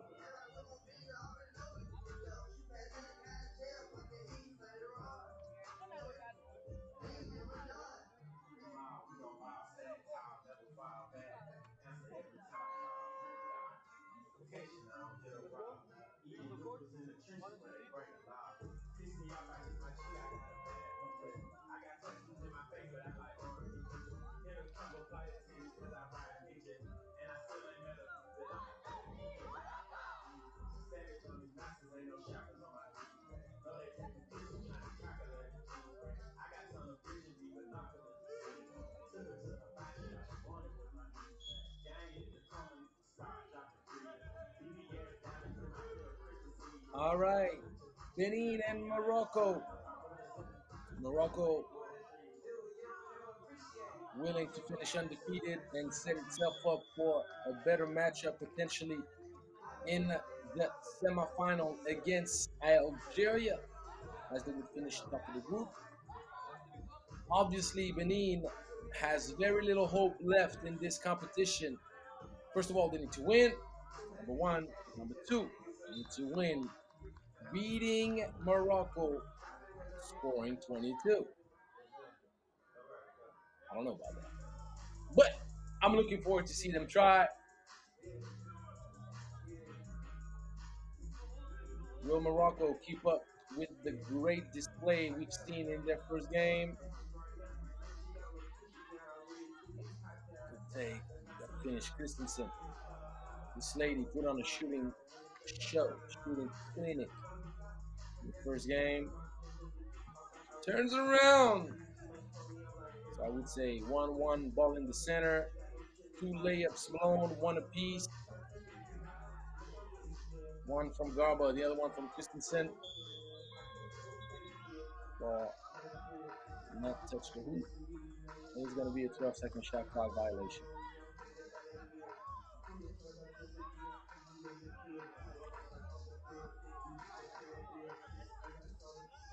Good take, but good recovery. El Kalali with the block. Yasminat thought she had it. Lamley gets denied. No one but the fake, particularly Garba, and the length of Garba made it quite impossible. They announced it. They told you there was 1 second left. I did not see it. So Morocco turns it over. Did not even attempt a shot.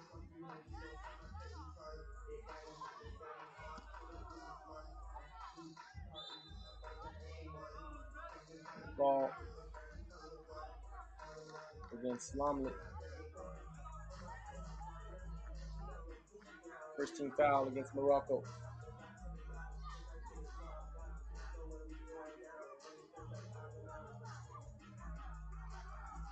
Garba forcing. There was no space. Good contest by Lamley. Kalali sees the ball deflected.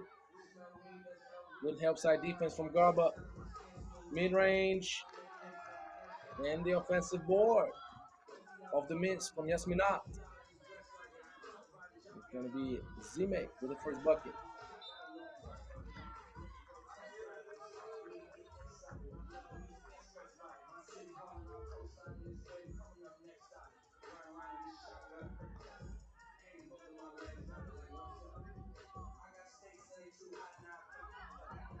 Yasminat checking one up unsuccessfully. Christensen throws up an airplane.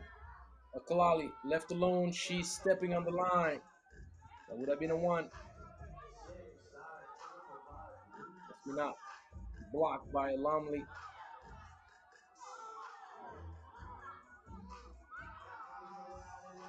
No foul call on this. Lamley, good hands. Kalali, short. Morocco out of sync right now. Don't really know how to attack the length of Garba. They were much more efficient. The ball was moving in the first game.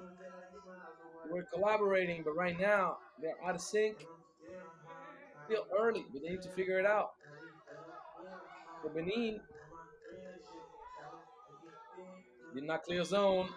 Did not clear zone. Lost focus completely. Wardi stole the ball, but forgot to clear the zone. Unforced error. Automatic turnover. So Benin will go right back, giving it inside. Need to leave the paint. 2 seconds. Let's throw up a prayer. There's going to be a 12-second shot clock violation. Not the prettiest of games right now, but there's a lot at stake for both teams. Unfortunately, for Benin. They need to score 22 if they want to have any kind of hope. Lumley, good move. That's an easy foul call. Can't put your hands in the back of your opponent like that.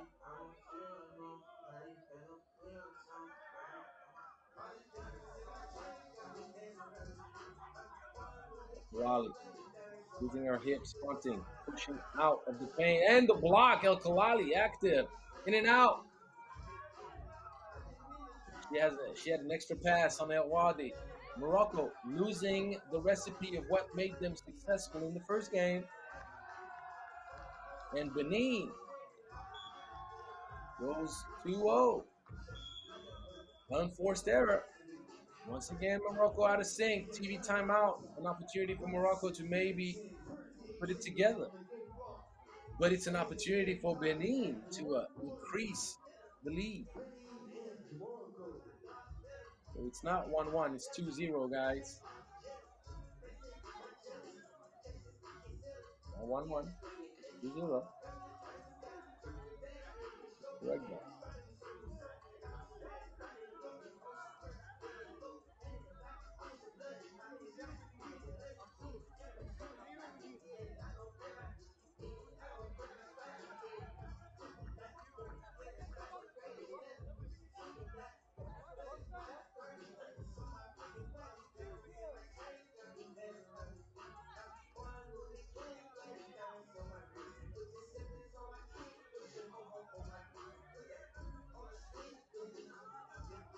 Score correction. It's Benin's 2 points lead over Morocco, 2-0.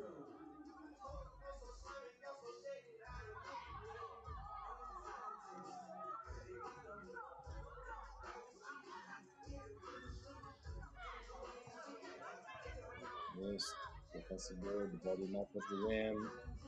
And lose sight of it. It's going to be a 12-second shot clock violation. So, Morocco with the ball at the top. Benin needs to get a defensive stop, and they need to get many more of them. Wadi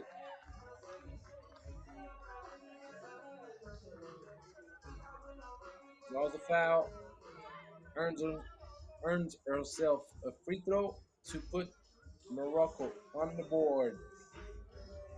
First time in this game.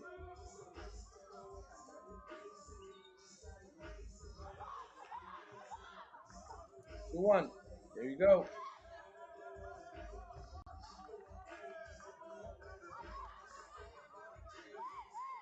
Miss. Lumley tags the gap, gets the ball moving. Wide open look. Christensen. Short. She was red hot in the first game.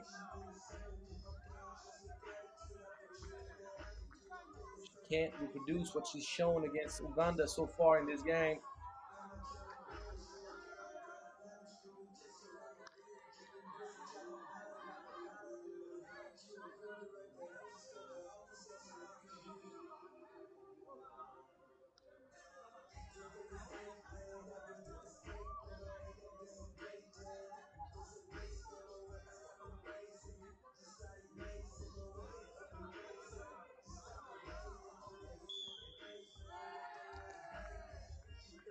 It'll be a moving screen.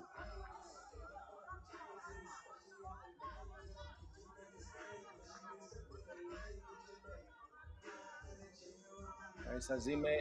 Put too much on it. Trying to free up Yasmina.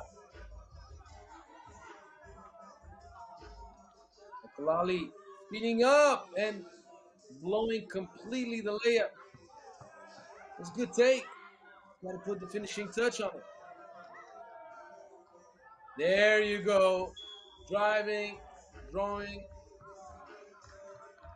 But Lumley spoiling dessert completely. That's unfortunate for Morocco. But at least El Kalali using her aggressiveness the right way, creating some opportunities for her team. Wardi, good idea. Ball deflected.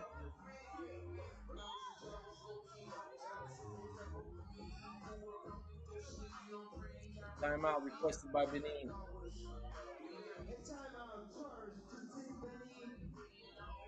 Team Benin is leading by 1 point over Morocco, 2-1, with 5 minutes and 32 seconds on the game clock.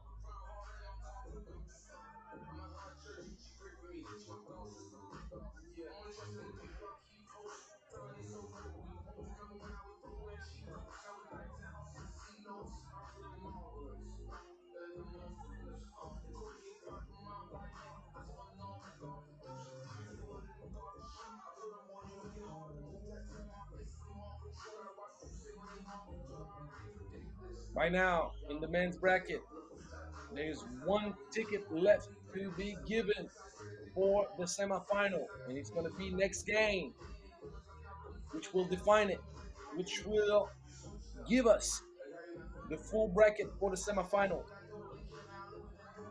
We're going to obviously wait for this game to finish. Can Morocco get it done and finish undefeated? Most importantly, Morocco needs to put up some points. Only have 1 point, almost at the halfway, and they are kind of spoiling what they've accomplished so far in this tournament after their convincing win against Uganda. Lamley draws a foul.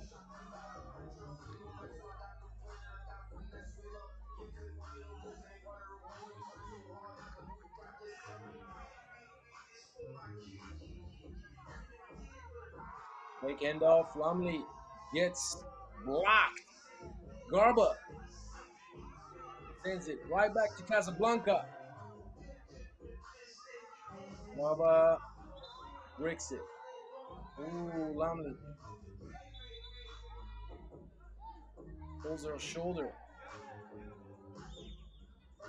She's hurting. I'm wondering how it happened.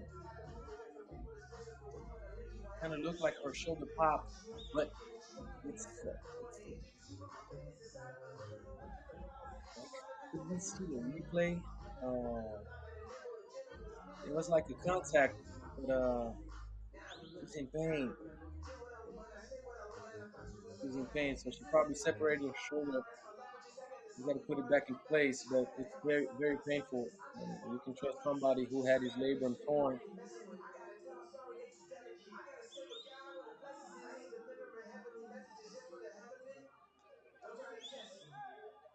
It looked like an insignificant contact,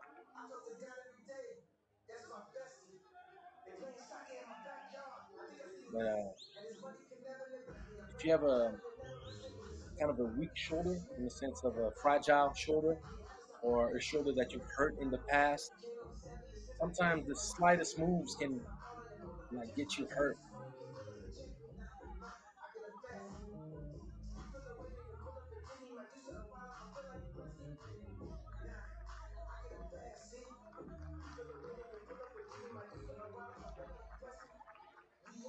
Well, of course, we are wishing Fatima a speedy recovery. She's going to be checked on the sideline, wishing her well.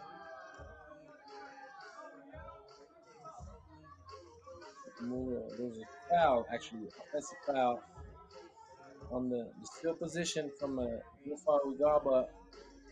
El Kalali needs to activate the aggressive mode that she's known for if Morocco want to have any kind of chance to escape Benin now without Lamli and her inside presence. El Kalali not looking to shoot. She needs to take it, and she does. Ball goes out.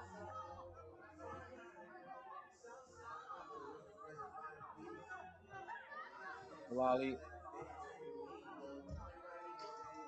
giving it up. Christensen off the mark. Laguardi tries to sneak one past Garba. Not happening.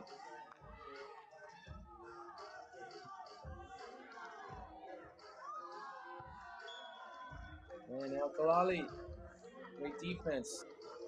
Another block. But Morocco offensively can't get anything to go. And Benin not capitalizing on that. Not got her luggage on that trip.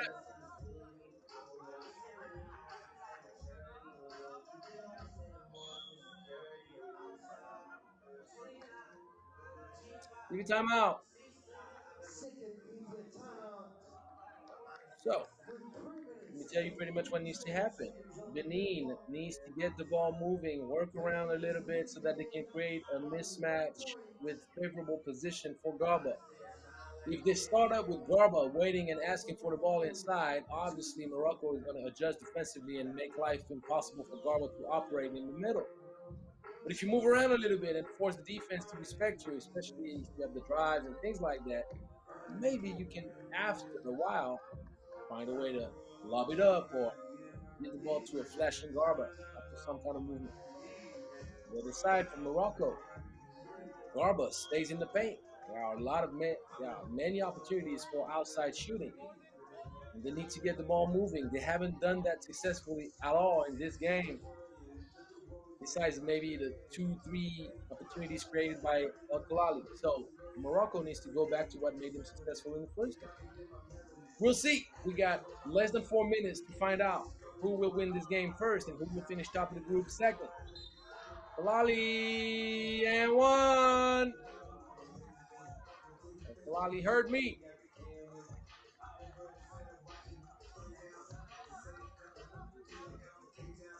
Morocco needs her for sure. Particularly now that Lomley is out, probably for the whole tournament. Kalali knocks it down. Nice low pass. Oh, Garba missing once, missing twice. Exploiting those opportunities. It's going to be impossible for Benin to win. No matter what, Benin is out of the tournament at this point. The question is, will Morocco finish first seed or second seed? Lali, just no look. Shot way short. Guardi not getting enough, did not get enough time.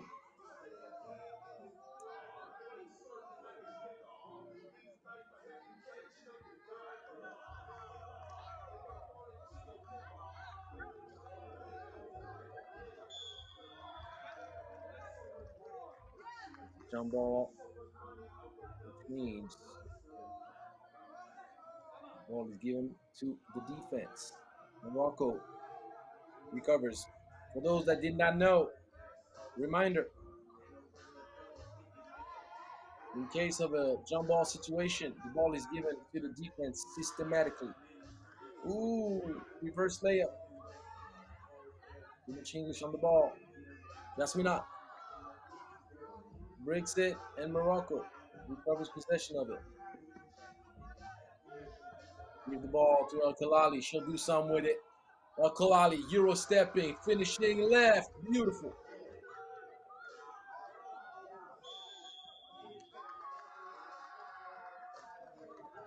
3 seconds. Garba not being fed the ball early. Still asking for it.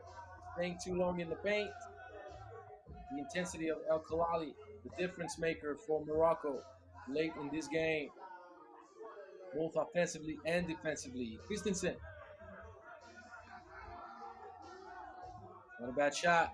El Khalali, beat all the way. And now Benin looking out of solution. Yasmina throwing one out of bounds, and Morocco recovers possession.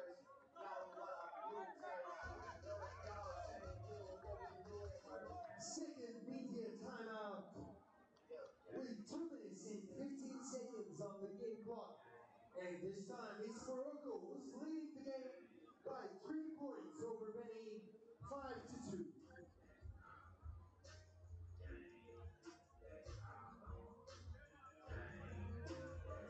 Salamli sitting down on the bench for the player area. It's not really a bench, it's a queue. He's on the queue. But she's with her teammates. That's good to see. She's holding her arm though, so there's little hope that she's not letting go of that arm that we'll see her again in this tournament. But she's there with her team leading by 3, on its way to finish top of the group, undefeated, 2-0. And even though it's not the prettiest of games, obviously, a win is a win. And you got to learn to win ugly. Sometimes these are the most meaningful wins that you can get in a tournament. The take. She should have gone with the left hand. It's tough to be off balance. Finishing right, going left. Kalali gonna pull up on you. Not a bad shot. Morocco does not need to rush, obviously. Benin needs to figure out a way of feeding Garba. Guess me not. Checking it up once again, unsuccessfully. Kalali hustles. Good pass. Christensen, the offensive board, and now we can just eat up the clock. But Kalali, well contested by Garba. Her length is something that will always give people trouble.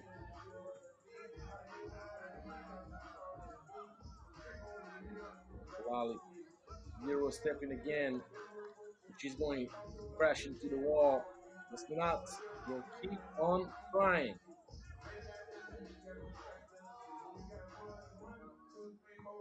Christensen, very short.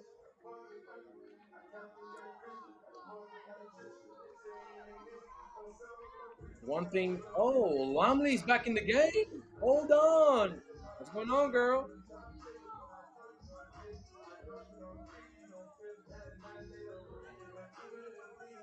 She's just putting a body on Gaba. And El Kalali. Who else? There you go. Nice cut through the middle. And Lamley finally on the court.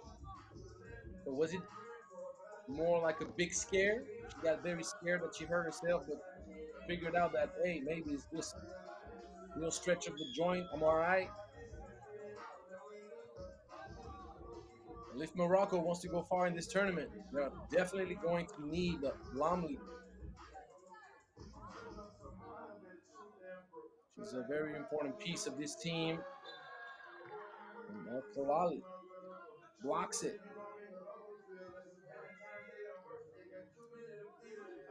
22 seconds left in this game. One defensive stop will enable Morocco to finish undefeated and top of its group. Benin will be officially out of this tournament, even though unofficially they already are. El Kalali heating up. El Kalali trying to go MJ on it. Ooh, the ball. Rims out. That would have been crazy. This game would have gone to overtime.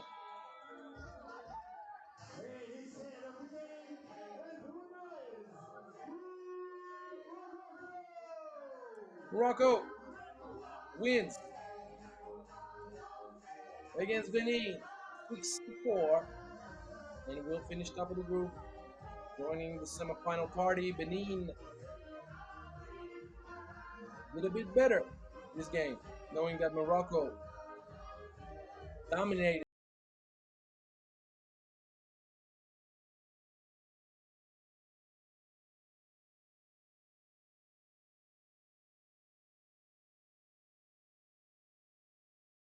Full play in the men's bracket. It's going to be Benin against Algeria.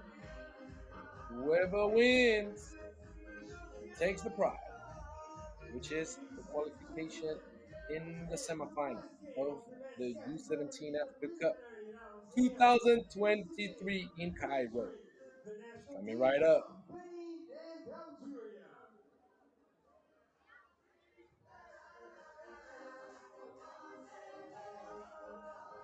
Benin and Algeria. Let's now welcome the national team of Benin. First player in number 8, Fabrice Kurose. Number 7, Kevin Bueno.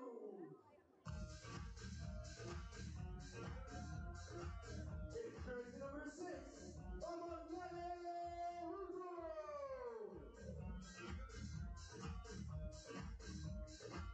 And finally, in jersey number 5, Onel Bio.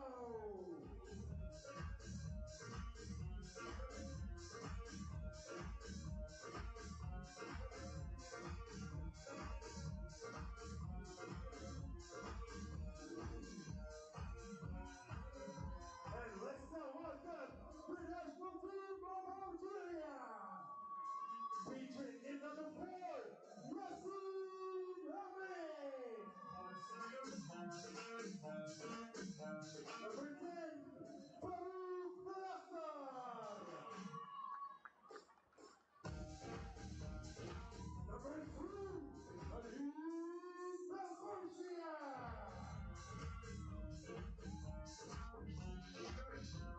Last on the list in place number 7, Leon Drake.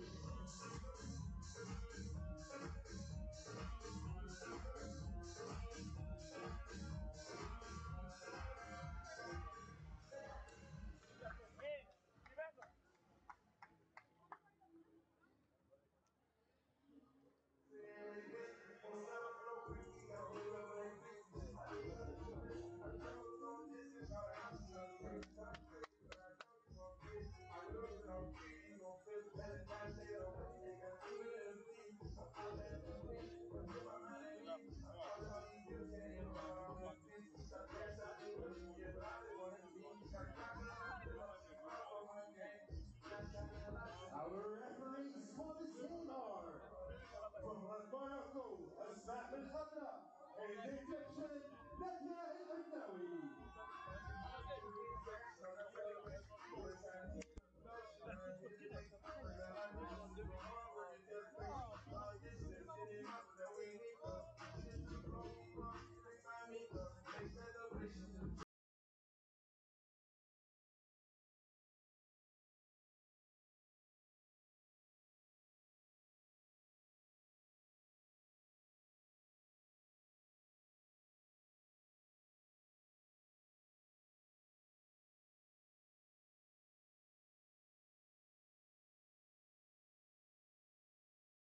All right, Benin against Algeria. Whoever wins will meet up in the semifinal against Egypt. Whoever loses is out of the tournament. But let's see.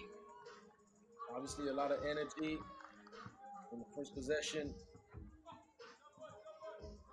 Seemingly, you'd think Algeria would have the upper hand, but there's one thing you need to learn in 3x3. Don't look at the previous game as like a way to understand what will happen. You just don't know. And the finish with the tip in from a Qadar and the answer right back from Odu.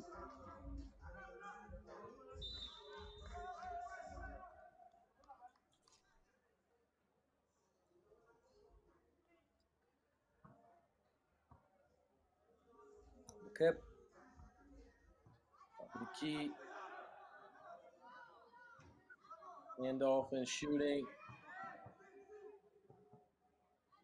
It's off.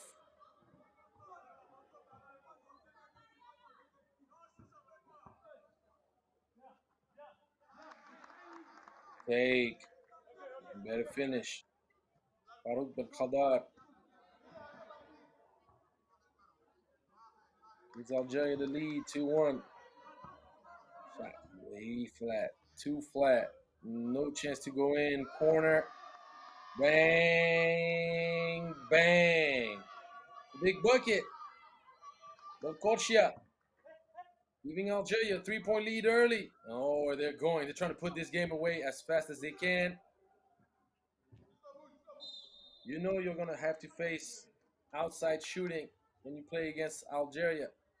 They'll attack the gaps. They'll space you out. Try to play one-on-one. If not, collaborate with the handoff. And sure enough, if they see daylight, they'll shoot that thing up. Benin trying to establish some kind of mismatch. Position inside, but that's going to be a turnover.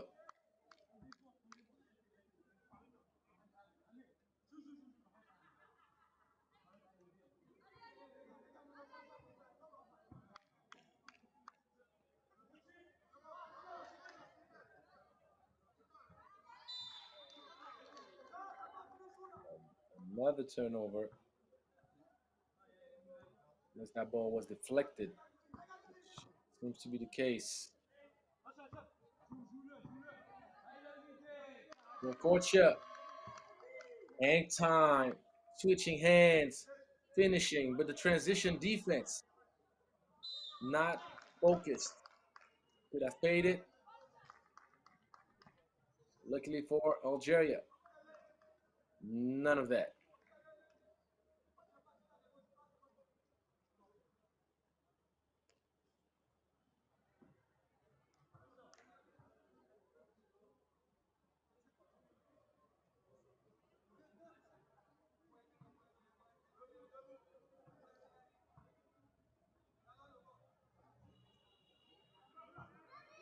And the free throw missed by Bio.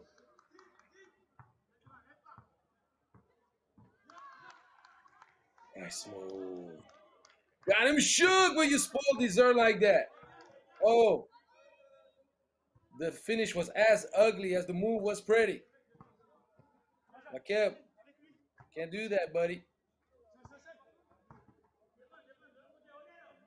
Defensively, Benin out of sync. And they're lucky because there was so much room to operate for Algeria. Shot was wide open on the wing. Benin better not give Algeria so many looks like that.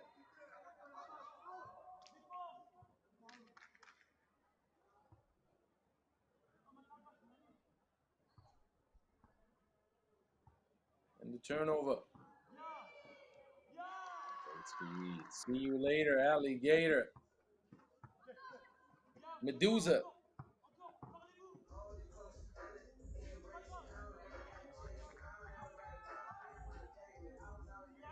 That's it right back. He's going for the back-to-back bucket. Amrit, dig it up, and it's gonna be a block. High altitude. He thought he was gonna have it easy. No, sir. But denied. This man right here will get a warning for touching the ball in the half circle.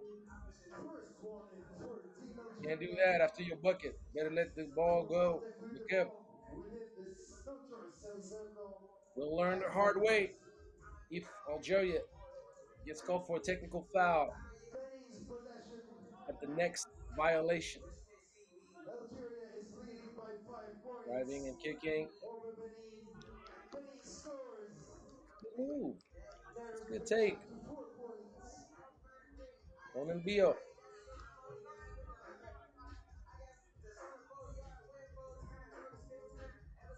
Remember, it doesn't matter how you win. A win gets you in the semis. No matter how you do it.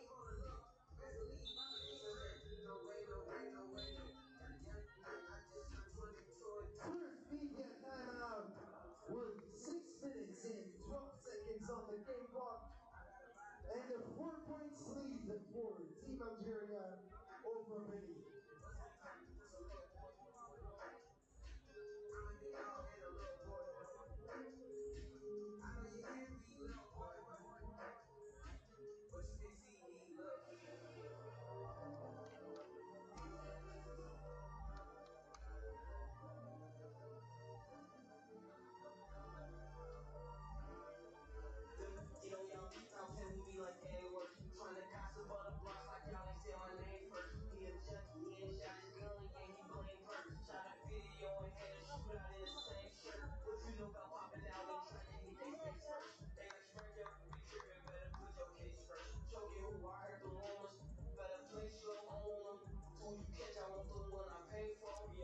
Benin, top of the key. Let's see if the TV timeout was productive.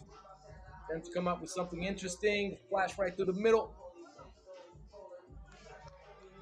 Missing once, twice. They hustle to get that offensive board. It's going to be a jump ball, which means yeah, Benin had possession of the ball, so ball to the defense. Shimmy, shimmy, yeah, shimmy, yo.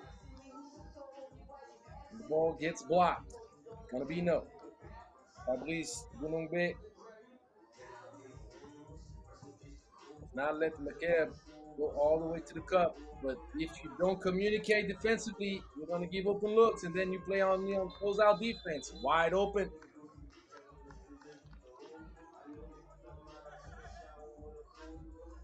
Driving, kicking, good passing game. Fortunately for Algeria, that's not pan out, but at least more cohesive. So, technical foul. Technical foul. You see, this is a delay of game, the violation. And Claude intervening on the ball on the check, not giving time to his opponent to control it before making a play for it. And if there was no warning pending, this would have been the warning. So, one freebie and the ball back to Benin.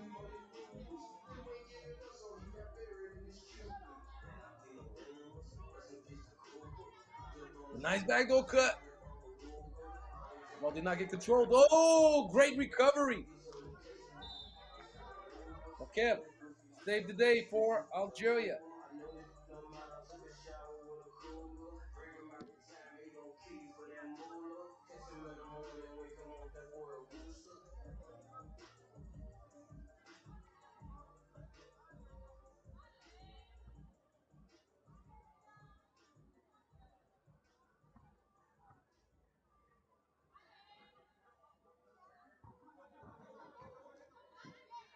That's the mode. Gonna be tough. The green wall right in front of him. Did not get the ball moving. Gonna find the angle. And sweet move, but Mark. 7-4. This game can go either way. And the turnover. Doing a bit too much. Yasin Amrit.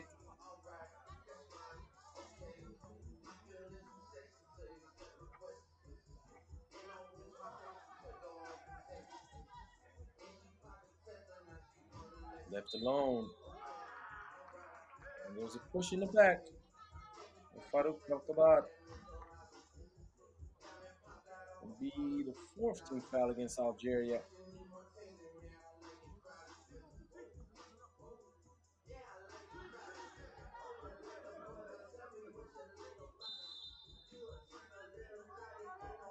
Too much dribbling. Benin not collaborating enough. All the teams that play hero ball can't find success at the highest level. Nice two-man action right here. The handoff to the pass back. And the turnover translated into a fast break dunk. There you go. Belkosia bumping the lead up to 6. And now that would hurt. Algeria taking an option. It's going to be a foul. First team foul against Benin.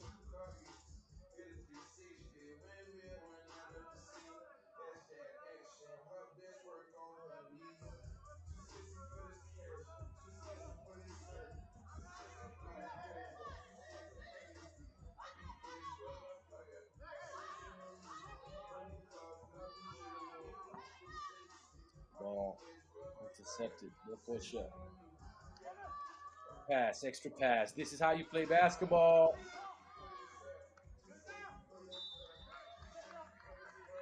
In Algeria. Recovers possession of that ball. Couldn't control it. second TV timeout, but 30 seconds remaining on the it's game. quite evident. This You is see a the difference of playing style. Algeria getting the ball moving, driving, kicking, sharing the wealth. Benin playing too much hero ball, too much over dribbling. They're looking for individual solutions, but they don't collaborate enough. So that makes life easier on the defense, obviously. So Benin shooting itself in the foot as they're going for a spot into the semifinal. Algeria starting to feel a bit better, starting to smell a semifinal right around the corner.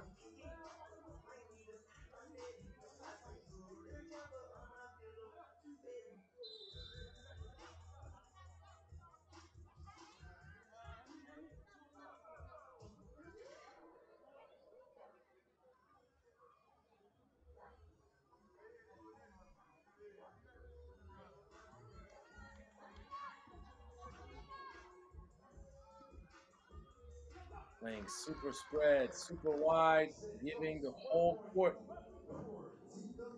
to Leclerc to play one on one. There you go.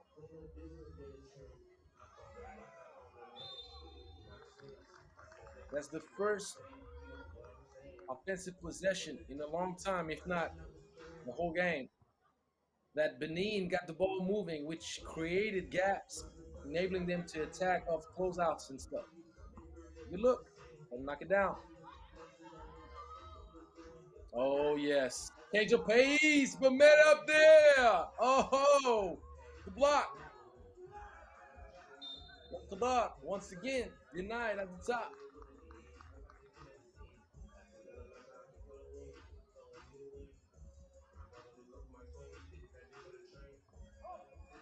Qadar,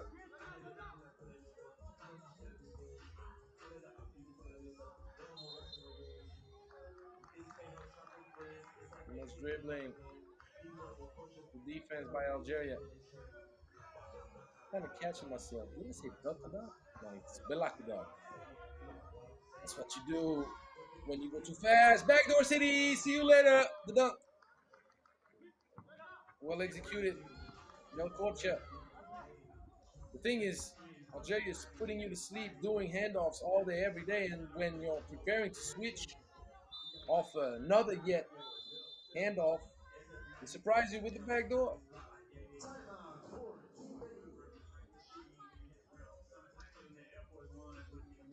There is a little doubt that Algeria will be the second team making it to the semifinal out of Pool B in the men's bracket.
So the 2 point dagger to try to make things interesting.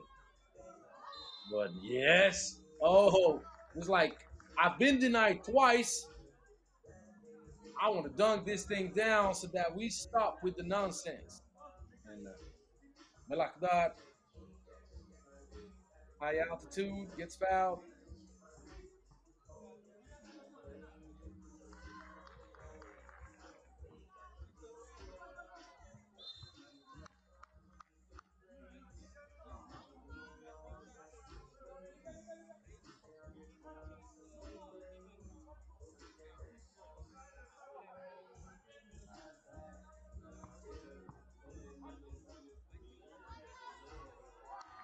1 range. And that seals the deal. Belcorcha with the long range dagger.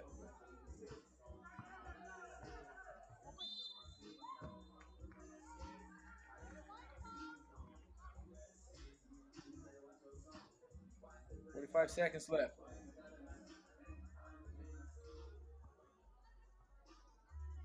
Just need to hold on to the ball pretty much. Oh, but this the lane is wide open. He's gonna dunk it. Belcorcha finishing this thing. Put up points up. On those points, even though they don't need them at this point. No fouls to be given. No need to foul. There's not enough time. It's an air ball. Punungbe, really off the mark. Last possession. Last opportunity to work on some.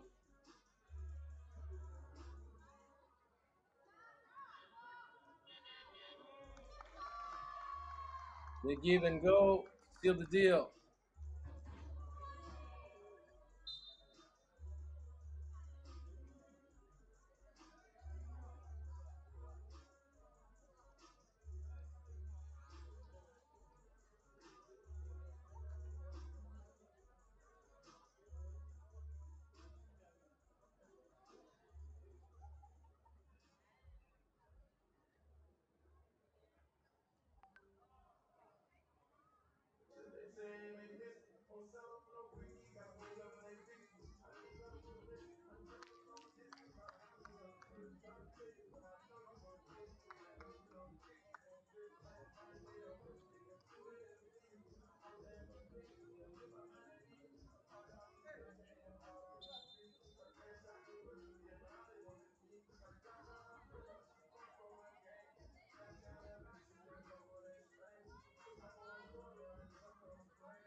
So Algeria finishes the job properly, winning 17-8. Will match up in the semi to what will be an explosive semifinal against Egypt. Looking forward to all of that. We're gonna have a nice set.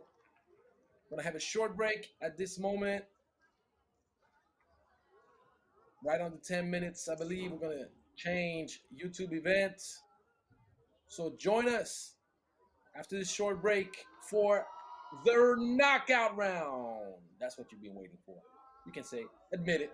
I know you've been waiting for this. Guess what? So have I. See you in just a few minutes, guys. Ladies and gentlemen, and now with our second grade and